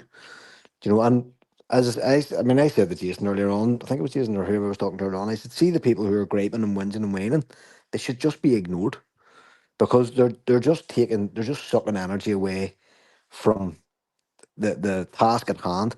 And I'm telling you now, knowing some of the people who are on that steering committee, they will not be deflected by that type of activity from the task at hand. They will be zeroed in on what they want and what they think we need. They may well be wrong. The whole thing might collapse under the weight of itself. Who knows? But I'll tell you now that they will be as committed as ever as to trying to get the best deal for us as fans. Yeah. Without a shadow of a doubt. And I'm actually glad to see that there is such a broad steering group, because there's loads of people on there that I don't know. Mate, So it's good to see the talent and the attitude and whatever else. There's people on that, and I know from listening to them on whatever their channels and stuff, who were sceptical about the whole thing and sceptical of the people within. And I would like to think that even they have been impressed with the people involved. Yep. We've often spoke up about the ultra. Jason would know a hell of a lot of them more personally than us, and they often get put down. They get labelled, and they just want the best for their club. They might be a wee bit more heavy-handed sometimes than me or you, whatever. But these guys love their club, and they're not silly wee guys, and they're trying their best to do things for all us. They want all us together. The ultimate goal is Celtic have had their way for far too long, and it's allowed. Marty, you shared the thing. I'd shared. So your man Steve will come from the Celtic World Order, and he done a video. Axom shared it today. He done a small video, and then done the larger one that he put up. And we were all giving him feedback, and he said he was going to do it. And true to his word, Steve, he went and done it. And by the way, a cracking pair of gutties he was wearing. But aside from that, it was great. And now it's encouraging fan media and everybody out there to go and evaluate Celtic Park. Stuff that we've been talking about for how long? Jason, how long have we been talking about Celtic Park being a midden? You know what I mean? I know. And now the rest of this, everybody's kind of going, aye, let's get that, and we'll all come together. We're all coming together at the right time. And for the people who don't believe, for the people who don't trust, go and look at one party that you agree with and cling on to that. Be a supporter, because this isn't done to get your backs up. This isn't done in anybody's self-interest. This is a collective. The collective word, as you said, Marty, might all fall apart. I think what's coming up is going to be mega. It's tough today as it was last week, and as it was the week before, and as it is going to be next week. Getting anywhere near what we're looking for is going to be a huge monumental task, but we've taken a step. So, so the news is out there now. So Celtic replied to the original request for a meeting. Now, you need to bear in mind, the original request was done by the majority of the supporter groups, be that the association, be that the Irish Association, be that the affiliation, the Celtic Trust, the GB, the boys, the disabled, everybody who put a no confidence vote out there, they were replied to. And that's what we asked for. Now, ironically, the discussions we were having today was, should we address them as a collective? Thus, so they never replied to the collective. A lot of people see this as a maybe divide and conquer thing. We've kind of had assurances that that's not the intent. It might well be. Like I say, a lot of the people who influence or own the steering committee have previous experience and you can understand why they would be more sceptical than the rest is. But anyway, Celtic reached out. They want to have a meeting on Monday, and all the groups have been chatting away to each other, and they're all going to accept the meeting to go up to Celtic Park and engage with Celtic.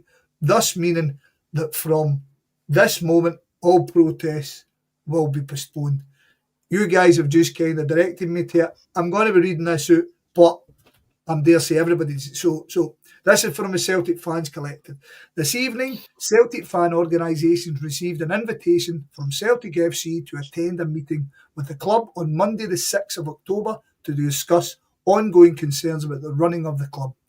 In conjunction with the Celtic Fans Collective, supporter organisations have accepted this invitation. Celtic FC representatives will include Michael Nicholson, Chris Mackay. We welcome the club's decision to meet and engage directly on the issues raised. However, we remain under no illusions about the scale of change still required at board level. As a result of this development, the planned continuation of the 3-match silence has been postponed in good faith, in the hope and expectation that supporters will now receive full and honest communication from the club. We thank every supporter who has stood beside this campaign and helped bring the Celtic board to the table. Without this unity, it would not have been possible. It highlights the strength and influence of a united Celtic support. The Celtic Fans Collective will continue its campaign irrespective of the outcome of this meeting, with the clear aim of securing meaningful, positive change for the betterment of Celtic Football Club and its supporters. So there you go, a very well scripted out message to supporters. The power of collective purpose. I'm fully behind it. So I'll probably bastardise this, Marty, but you remember we used to say it. Niner go curly hela. Niner go curly hela. Without unity, there is no strength. So let's be honest about it, guys. This is a tough gig we've chosen to support, get involved with, look on, whatever. And the group have came together, and this has happened as a result of the group and the support in general. So that's fantastic. Fantastic. I think we take it as a win. We are under no illusions that this doesn't mean much in the grand scheme of things, but it's a start. So, well done to them. Well done to them. Here's the fucking news, right? Things cannot go on the way they've been going on. They just cannot go on the way things have been. And like one of you said earlier on, we patting ourselves on the back for our domestic stuff, and then looking at the fucking shambles around us, it's just not good enough. It just is not good enough. And like the way that the club communicates is it's as bad as the old board. For all the social media channels and all the technology they have available to them, it's as bad as the old board. It's as bad as I remember when I was a The old kid. board with a few quid in the bank. That's hard feels, isn't it? And like I think Joe mentioned it last week. That skit from what do you call him? Yeah. Jonathan Watson. You know, geez money, go away. That is exactly how it comes across. And see, if you wanted to be charitable, right? If you, which we all do, like we want things to be good. We don't want things to be fucking bad. We don't have to go back to the 80s here. If you wanted to be charitable and you took that statement that the club put out on the fucking Saturday night, one way of looking at it is that it was arrogant and tone deaf, which is fine because that's how I felt about it. But if you wanted to be charitable, what you could actually say is, look, you're shit at communicating. We understand this. That's an example of it. But you try to go lane by lane and explain your position, right? You tried to explain everything that had been put to you. Now, it fell on its face, but you could nearly give them credit for it in a way. Do you know what I mean? And go, look, this is our starting point now. This statement that you put out is our starting point. And we'll take that away. And this, I think Scott made a mention there in case he didn't. There's subgroups that have been set up as part of the steering group, which again has brought on extra people, more hands, more heads, and more feet. And then they can take parts of the statement and say, right, you go away and look at that bit and see what can be done. And you go away and look at this bit and see what can be fucking done.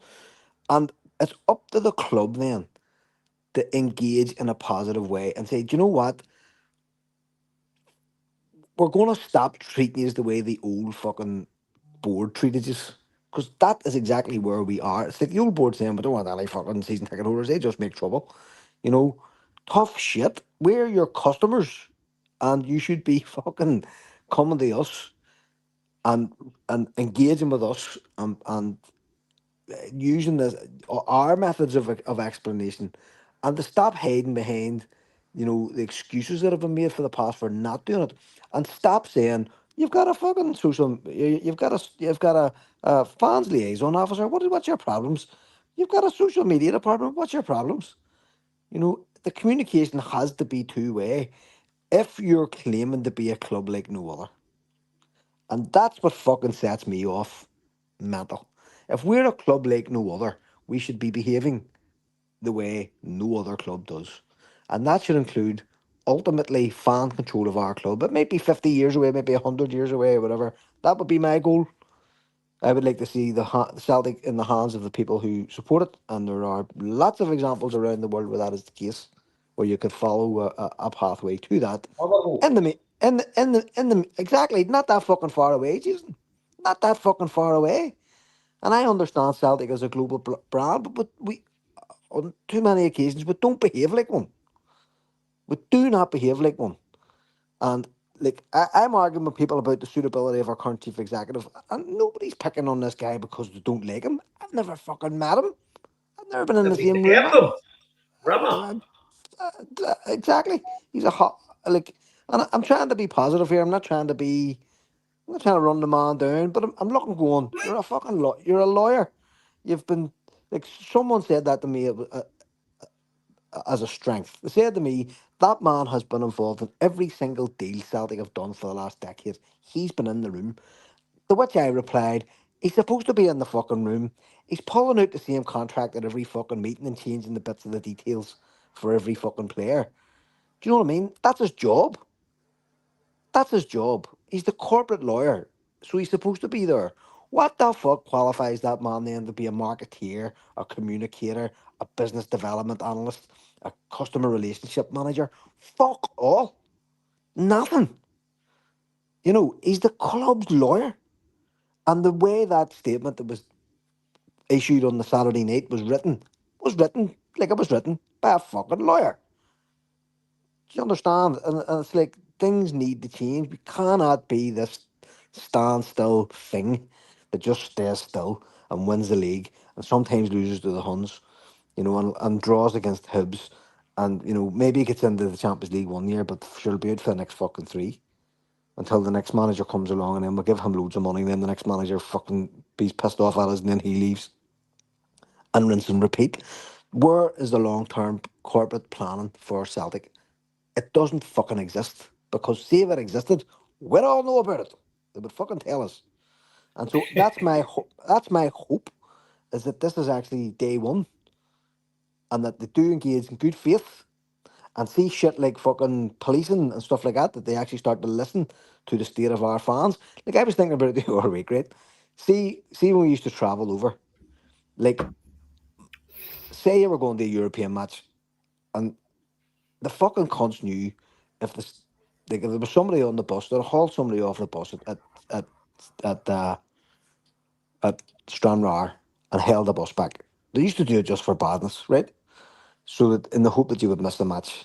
It was like a Scottish refereeing performance. No, it was like low grade bullshit, right? Nobody was getting fucking carted away anywhere, but they just done it for fucking badness to hold you back. And I remember people saying it on the bus, like, the fucking club needs to do something about this. We were going to report this to Celtic Park, and everybody would go, "I fucking right, fucking right, fucking right," thinking that Celtic would be on our side. Now I look back and go, I'm sure Celtic couldn't have give two fucks what was happening to us at Stranraer. Why would they fucking care? Why? Why would they give a fuck? Like, when you look back now, do you know? And that's all we ever wanted was for people to engage with us the way we would wanted to engage with them.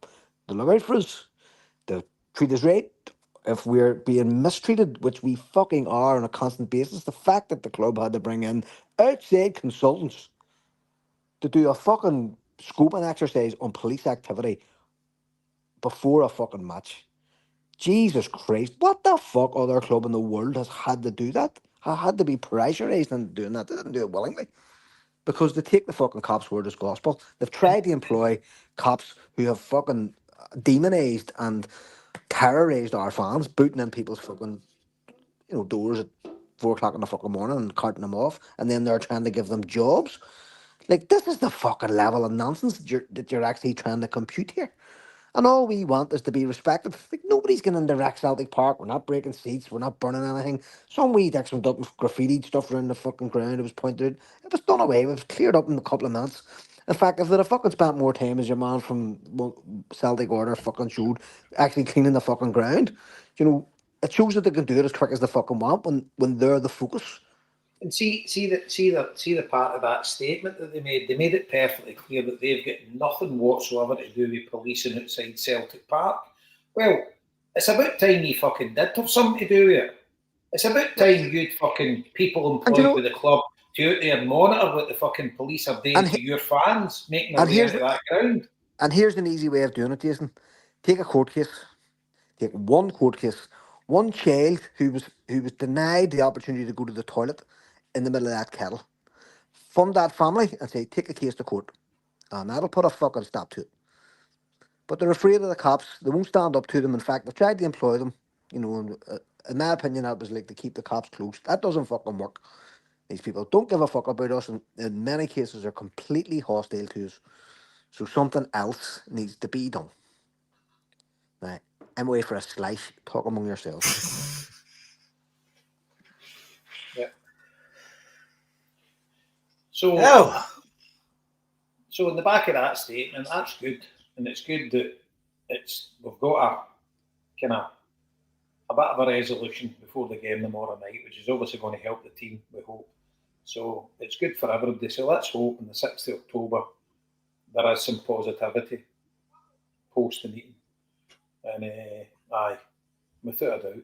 I mean, it's getting to the stage now that see Celtic, there's got to be more transparency. And we need to actually know what these guys have been measured on. And you've got all these non-executive directors that have been there for 20 and 30 years. And that podcast you put me on to, Scott, the RGC one, the guy explains it. And fucking him, we all knew it, but see when he explained it in layman's terms, it just jumps out at you. And you say, any forward-thinking company would have non-executive directors at a maximum of 9 years, because that's when obviously they've got interest and they can bring things to the table and stuff like that. But after 9 years, the world's moved on, so you need to replenish them. We've got guys that's been sitting there for fucking 30 years. Unbelievable. Absolute fucking criminal. But the power of kind of collective purpose in all of this is very evident. And again, you've spoken, Scott, about people who kind of aren't on side and kind of are whinging and moaning hurting from the ditch. The only way to change the tone of those people is to be consistent. I mean, because there is an overall purpose to this, and is that we want to see the club be changed at a higher level so that things progress in a way that we think they can and should progress based on the money we're all putting in. Right? And I think that's a really, really, fine and noble way to be and progress. But the collective effort overall that we're now involved in feels kind of very unique and something a bit different about it. Let's hope so. I mean, Let's hope so.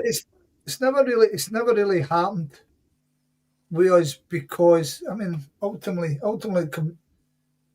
success we've had that, and it's great. I think that this has come about. Obviously, it's come about because of a certain thing happened. Right? I like to describe it as like death by 1,000 cuts. The wee cut here, the wee cut there, and they saw how easy it was for the Celtic fans to get pissed off during the COVID year. And remember the Huns all laughing at us and all that, oh, they're trying to break down fences. Oh my God, they go half a season without winning. Oh, but it was a great combination of everything. And it's came again. And this time it's led to something else. It's led to something bigger. It's led to something better. Let's just hope we keep it going, because people will lose interest. But as long as you've got the right people still pushing. I mean, this time the Trust have always been pushing. FAC had their point. The GB, the boys, they've had their own interests and stuff like that. But we've pulled all of them together. And it's not going to be easy. There'll be people out there kind of going, oh, I like the White Wiz. I want to keep that. And I don't know. It's interesting. It seems to be something, and I hope it is something. And as you say, Joe, if we're poking fingers at the right place. Jason touched on it with the RGC podcast. What a refreshing view they guys have come in. They've come in with expertise. They're no clowns. Do you know what I mean? And it's been great, the education they've been putting to us. I think that's been excellent. So I think one of the main catalysts though is how we feel we've been treated more than the situation. I mean, the situation has been shit in terms of like we feel we haven't been built upon the way we should be built upon in terms of like the investment and the money we have. But I think the overall catalyst is the treatment of protestation. This kind of sort of swatting aside. I think that means more than anything. See, to be honest with you, do you know what I think is the straw that's broke the camel's back? It's the ticket sales for tomorrow night. Think so? Could well be. I reckon that's the reason they're going to get folk round the table. Because there'll be 20,000 seats empty there tomorrow night. Mm-hmm. Yep. That's and I hope it's not, Jason. I swear to God, I hope it's not. I hope it's more so positive than that. I'm very, very cynical with them. And I think when you hit them in the pocket, that's when they'll turn around and speak to you. Yeah. It's sad that it's sad to come down to that position, but you could well be right. I hope you're wrong, genuinely. See the thing is, see if tomorrow was a sellout, right? They would probably look at this because they're not getting financially hurt. 20,000 seats at average about 50 quid a ticket. What money? It's mad when you say it out loud. Like, fucking hell. Right? £50 a ticket. Fuck me. When you think about it, I mean, at a rough guesstimate, there probably will be 20,000 empty seats tomorrow night at 50 quid a ticket. In many ways, it's kind of an indictment of who you're bringing to the table with that action. Yeah, it's just as I say, you could well be right. I hope you're wrong. That's £1 million. Yeah, that's over four games, Jason. That's £4 million. So that pays for a Ballacquee share or something. Yep. If you look at it that way. Pardon me. I know, but like, do we have to take £1 million out of their pocket to make them take us seriously? But this is the point. And treat us like fucking human beings? This is it. You know, like you look at Ronnie Taylor, the Ronnie Taylor year, the place was fucking empty. And the board responded by bringing in Brendan Rodgers. And 20 or 30,000, whatever the numbers were, turned up to see him being unveiled in the fucking stadium on a Monday afternoon or something like that. Do you know what I mean? So the point is when they back the club, we back them. But the year before told the tale where people were going, do you know what? Fuck yous. And they were forced into bringing in somebody like Rodgers to actually make the big splash. The big Dela flag. That's all right. The big Dela flag. Exactly. The seats of shame were covered up. And that's basically where we're back to. You know, the season ticket money was taken and, you know, was the renewals went in April. The money started coming out during the summer. People kept the faith all summer thinking, oh, no, it'll be next week. Here's the fucking here's the deadline coming. We'll get them in this weekend. You know, and we brought in again a load of prospects, 7 or 8 players who none of them really looked as if they were fit to blast their way into any sort of European campaign. And one came in after the deadline, and he looks to be the best. He's the one we've brought in at the end of the whole lot. The free agent seems to be the one that has the most experience and ability. So it's again, Jason's right. It's a massive financial hit for the club over the course of the 4 games at a time when they're going to be getting reduced income anyway because we didn't make it into the Champions League. And they can try and blame the manager, which I'm sure privately they're probably doing. You know, oh, we gave him all that money last year. We broke the transfer record twice. Blah blah blah. You know, but the bottom line is this is repeat behaviour. We've seen this for the last decade. It's nothing new. What do you say, Scott, earlier? 6 managers, all with broadly the same complaints. We need a break Something's from the old wrong. routine. We need a break from the old routine, baby. What do you mean, Joe? What do you mean? What do you mean we need a break from the old routine? You know, so fingers crossed this is a genuine start, and things might need to go quiet for a while, and I have no problem with that because the people who are, as Scott says, trying to advocate for me, I trust completely. And I'm really glad to see that there's other people who have came on board too with new expertise, new faces, people who I don't know. I'm glad to see them as well. So there's a bit of extra energy about the place. And if they need to go underground for a while and engage with the club away from the glare of the media and crying, yapping fucking fans on our side too, that's perfectly fine by me. Let's get a timetable. We've got an AGM coming up in a month. Let's work out communication plans or whatever between them and the club and take it from there. But I genuinely hope the club are going to be gracious and like nobody's asked them to come out and fucking nobody's asked them to come out and flog themselves on the steps of Celtic Park. It's like, look, all right, things haven't been going so well. Let's have a yarn. Let's have a talk all together. And what are your demands? That one's actually, we can do that one tomorrow. Let's just do that one. Here's another one that's going to take 3 months, but we'll do it. These other ones, don't know. We have our own views, or that might be fucking hard to do, or whatever. And I think that was why it was so important to get those kind of core questions out very quickly and keep them simple. Because there's tons of stuff we could be doing all around the ground, as you can see. Fucking posters still up at the back of the ground from the treble year. Fuck's sake. Do you know what I mean? My fucking wee lad couldn't ride a bike when them posters went up. You know? So it's like, I know, but let's. it's all, in my mind, it's all down to treatment. How do they treat the people who turn up? It's not, Joe. It's Joe. not, It's not. It's more broad than that. This is the whole point that I've been knocking on about. Like, and I posed the question a couple of weeks ago. When do we reckon the last time anybody on that board spent any length of time in any other part of the ground apart from the main stand? And we were all kind of in agreement. Probably never. They might go into the number 7 once in a while. They might go into the Carrydale Suite once in a while. Apart from that, they're not washing their fucking hands in the cool water in the North Stand ever in the top tier. Like they're just not there. Comfortably, we predicted none of them have been over there in fucking years, if at all. And so there has to be a way of saying to fans, what's the crack here? What needs done?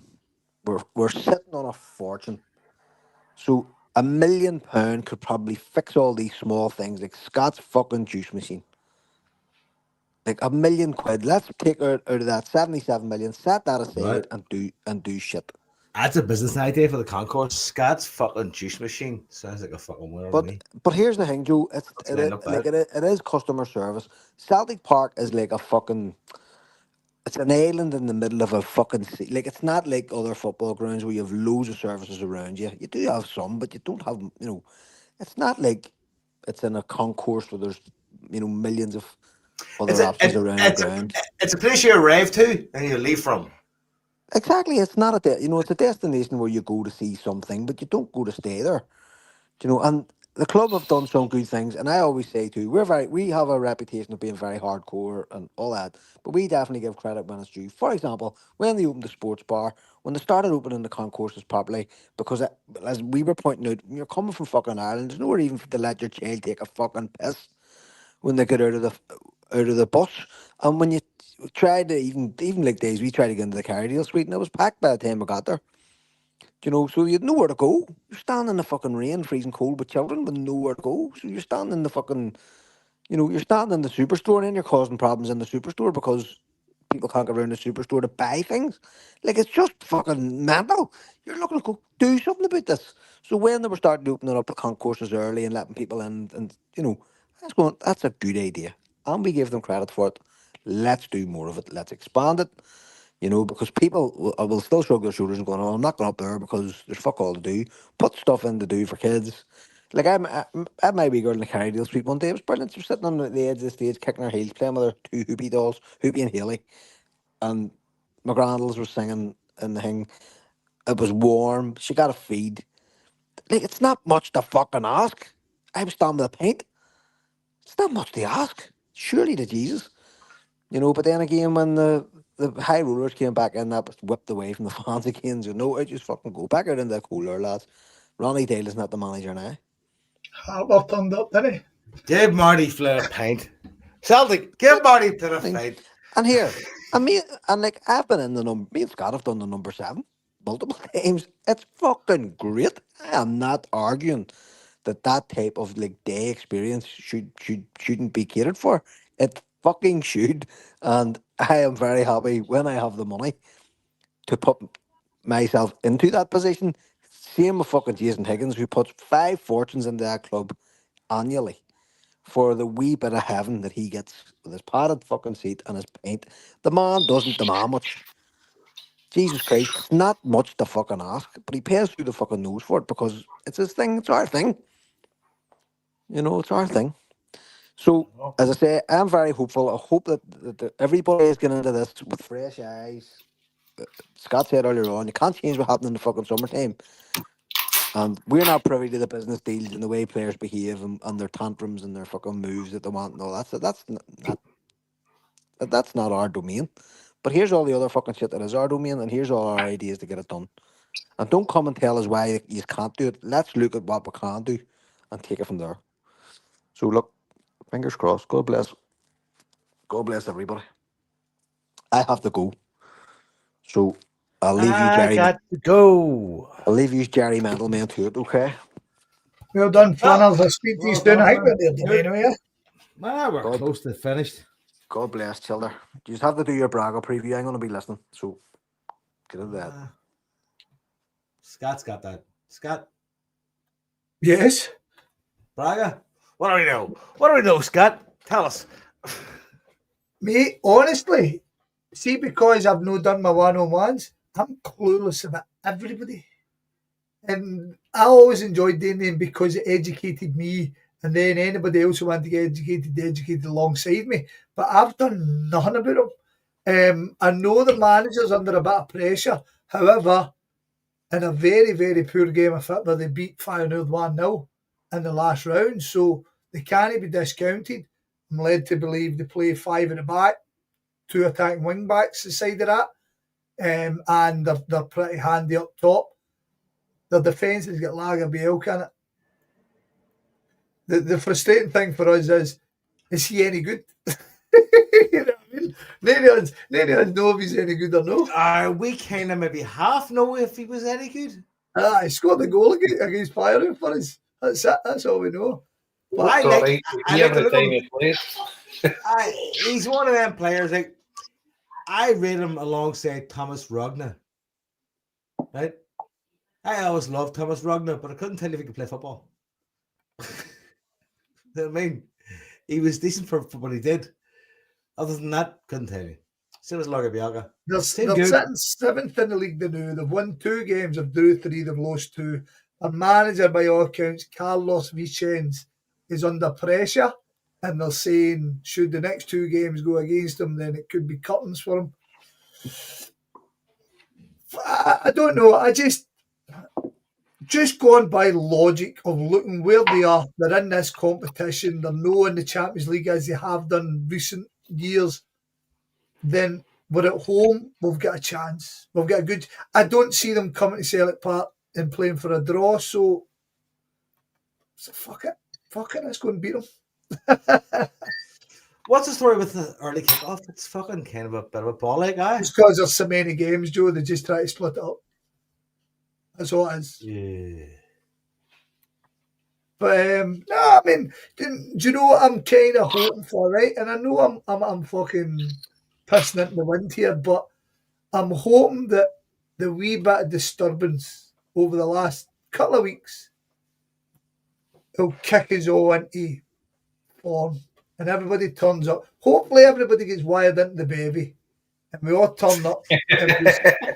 And I think that'll be hard. Most folk are just finishing work. well, mate, half day fucking Central. Let's go. the supply, Jason, they've got medicine for that, and they supply it in bottles and half bottles. I'm led to believe. You even get it in cans nowadays. Well, unfortunately, I'll not even be there. You'd still do the protest. You're out. I never took my tickets. Killed me, but nah, I'm not doing it. Scandalous about. Good man. Do you mind? I've never seen so many emails and from Celtic about bad tickets. Got an email saying we've extended the deadline. I was like, couldn't go fuck. Do you know what? You have to look into your soul in it. Come on, you. Come on, you. Hey, you. Come on. Get that card out, you cunt. Let's go. Sent us 2 emails to tell us the deadline was coming. So for me and Ellie, it was 720 quid for the 4 games. And I then get back at the second email. I says, listen, I'm not taking them. I says, this is my small protest against the board. Okay, no problem at all. Then I get an email a week later, just to let you know, we've opened it up now to non-season ticket holders. So there's seats available now at 110 quid each instead of the 90 quid. They offered me them for 110 when I'd refused the 90 quid ones. You're like, what fucking planet are you on? How about this? How about more money? Come on. Come on. Here. How about this? How about this? And a half price Henrik Larsson polo. Henrik Larsson collection just came out. What do you reply to that, Joe? You say, how about no, you crazy Dutch bastard? I was queuing up at 9. Went to the superstore just in case I was to get your Henrik Larsson limited edition watch.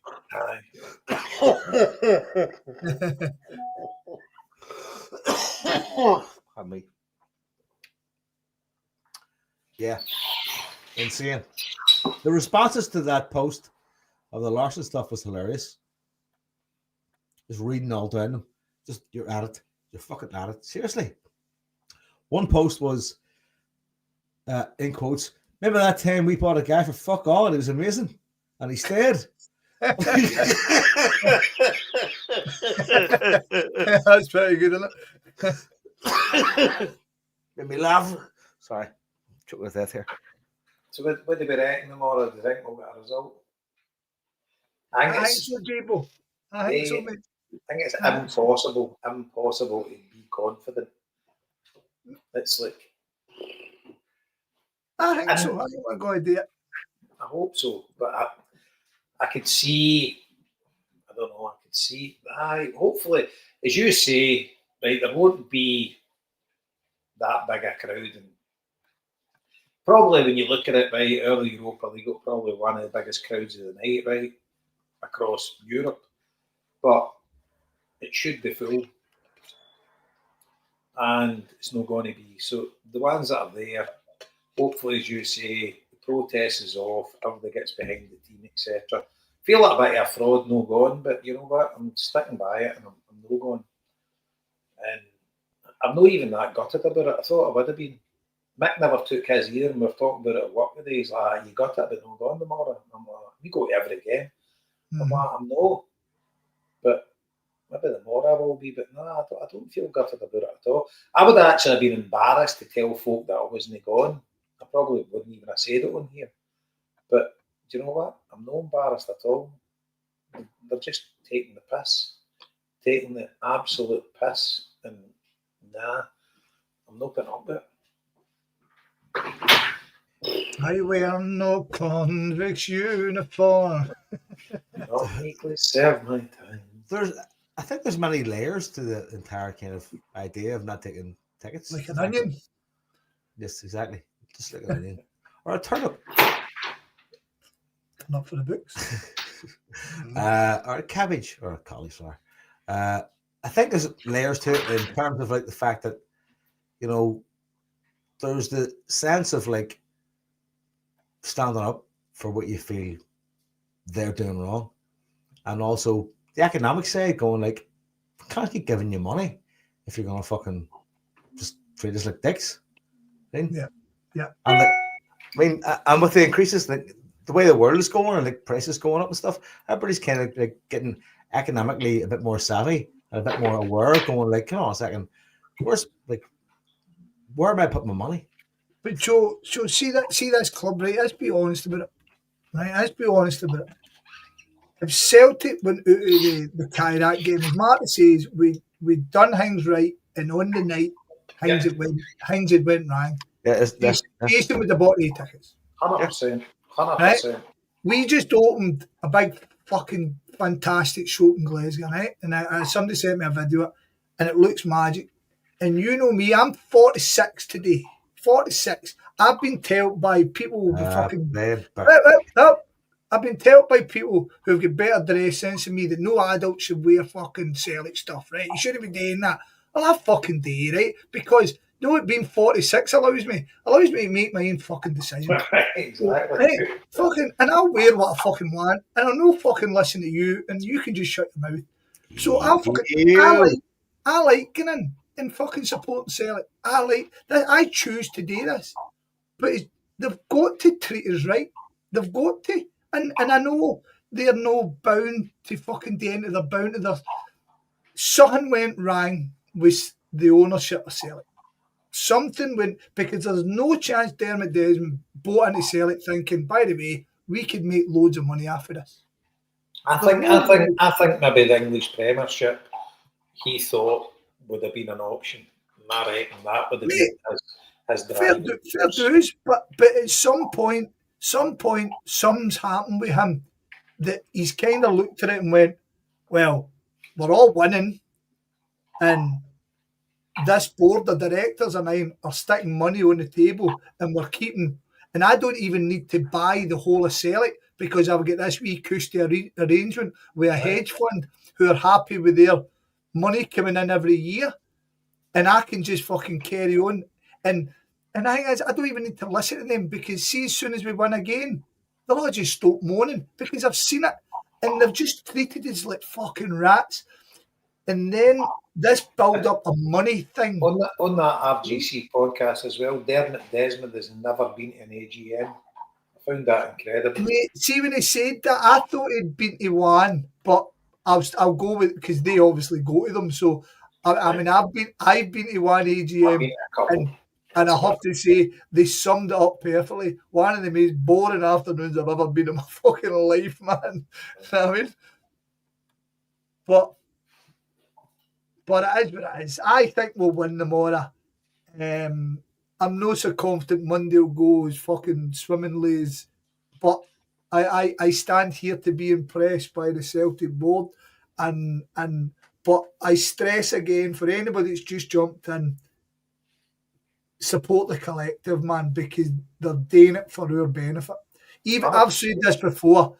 See, if somebody comes along and they think that he's better suited to be on it, I will step aside and I'll be the soldier that I proclaimed I would be, because they're doing it for the right reasons. They are. It's you listen to the passion for them. It's brilliant. It's really good. So I know our punters, all you arseholes, right? And I know you're very kind, and I know you support.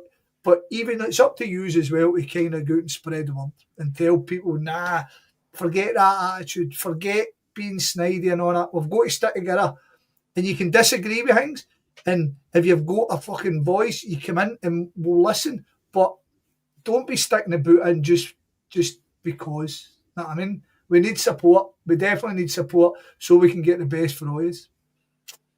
Totally. One voice, one singer, one movement, one love. Nice one, Joe. Nice one, kid. Right, where are we at? I'm going to my bed. I think we're done. Fuck that. Fuck that.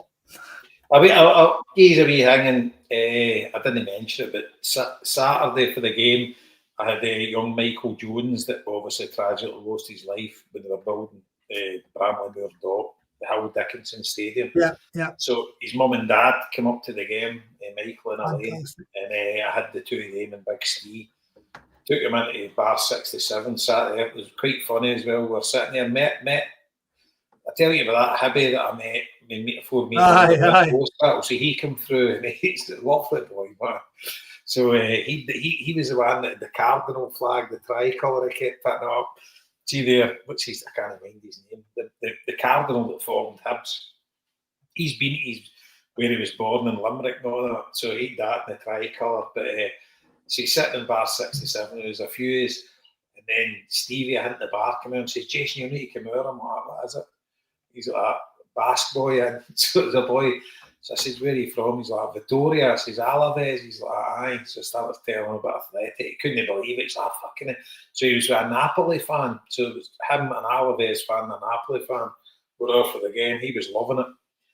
And so that was it. Took Michael, Mick and Elaine. We went up and seen young Michael's stone that we got put down at Celtic Park for him. Then went to the game, and then we did a night out in the town after it, and they just loved it. They had a great night. But when they were telling us, after Michael died, obviously Everton Football Club, they says they couldn't have been any better with him. Says unbelievable. Says they actually asked him how many season tickets these want, and they weren't even going to charge them. They would have gave them as many as they wanted, but they took two and they paid for them. But they've given them the best seats in the new stadium. And Elaine's like that to me, you can have mine any game you want. I was fucking nearly greeting. Oh, but, but what's happening now is the court case is about to start with the construction company. And young Michael's gaffer has never spoke one word to Mick since he died. Fucking hell. So that'll be going to court soon. But it's nothing to do with Everton Football Club, it's a construction company. So I hope they get justice. But that was pretty fucking hard to hear. That was the first that kind of really opened up to me and told me all about it. But what Everton Football Club have done for them is nothing short of brilliant, you know. Brilliant. That's great. It's good. It was good, really good to hear. Aye, they says they couldn't have done any more. So as a football club, they're like, amazing. Really, really sad. I was going to moan at you for bringing it back to Everton, but that one's a good one. Well done. Right, Joe. I suppose that's us done. The fuck, Joe. Wrap it up, the fuck. Fuck. I always laugh at that. Hold on. Hold on.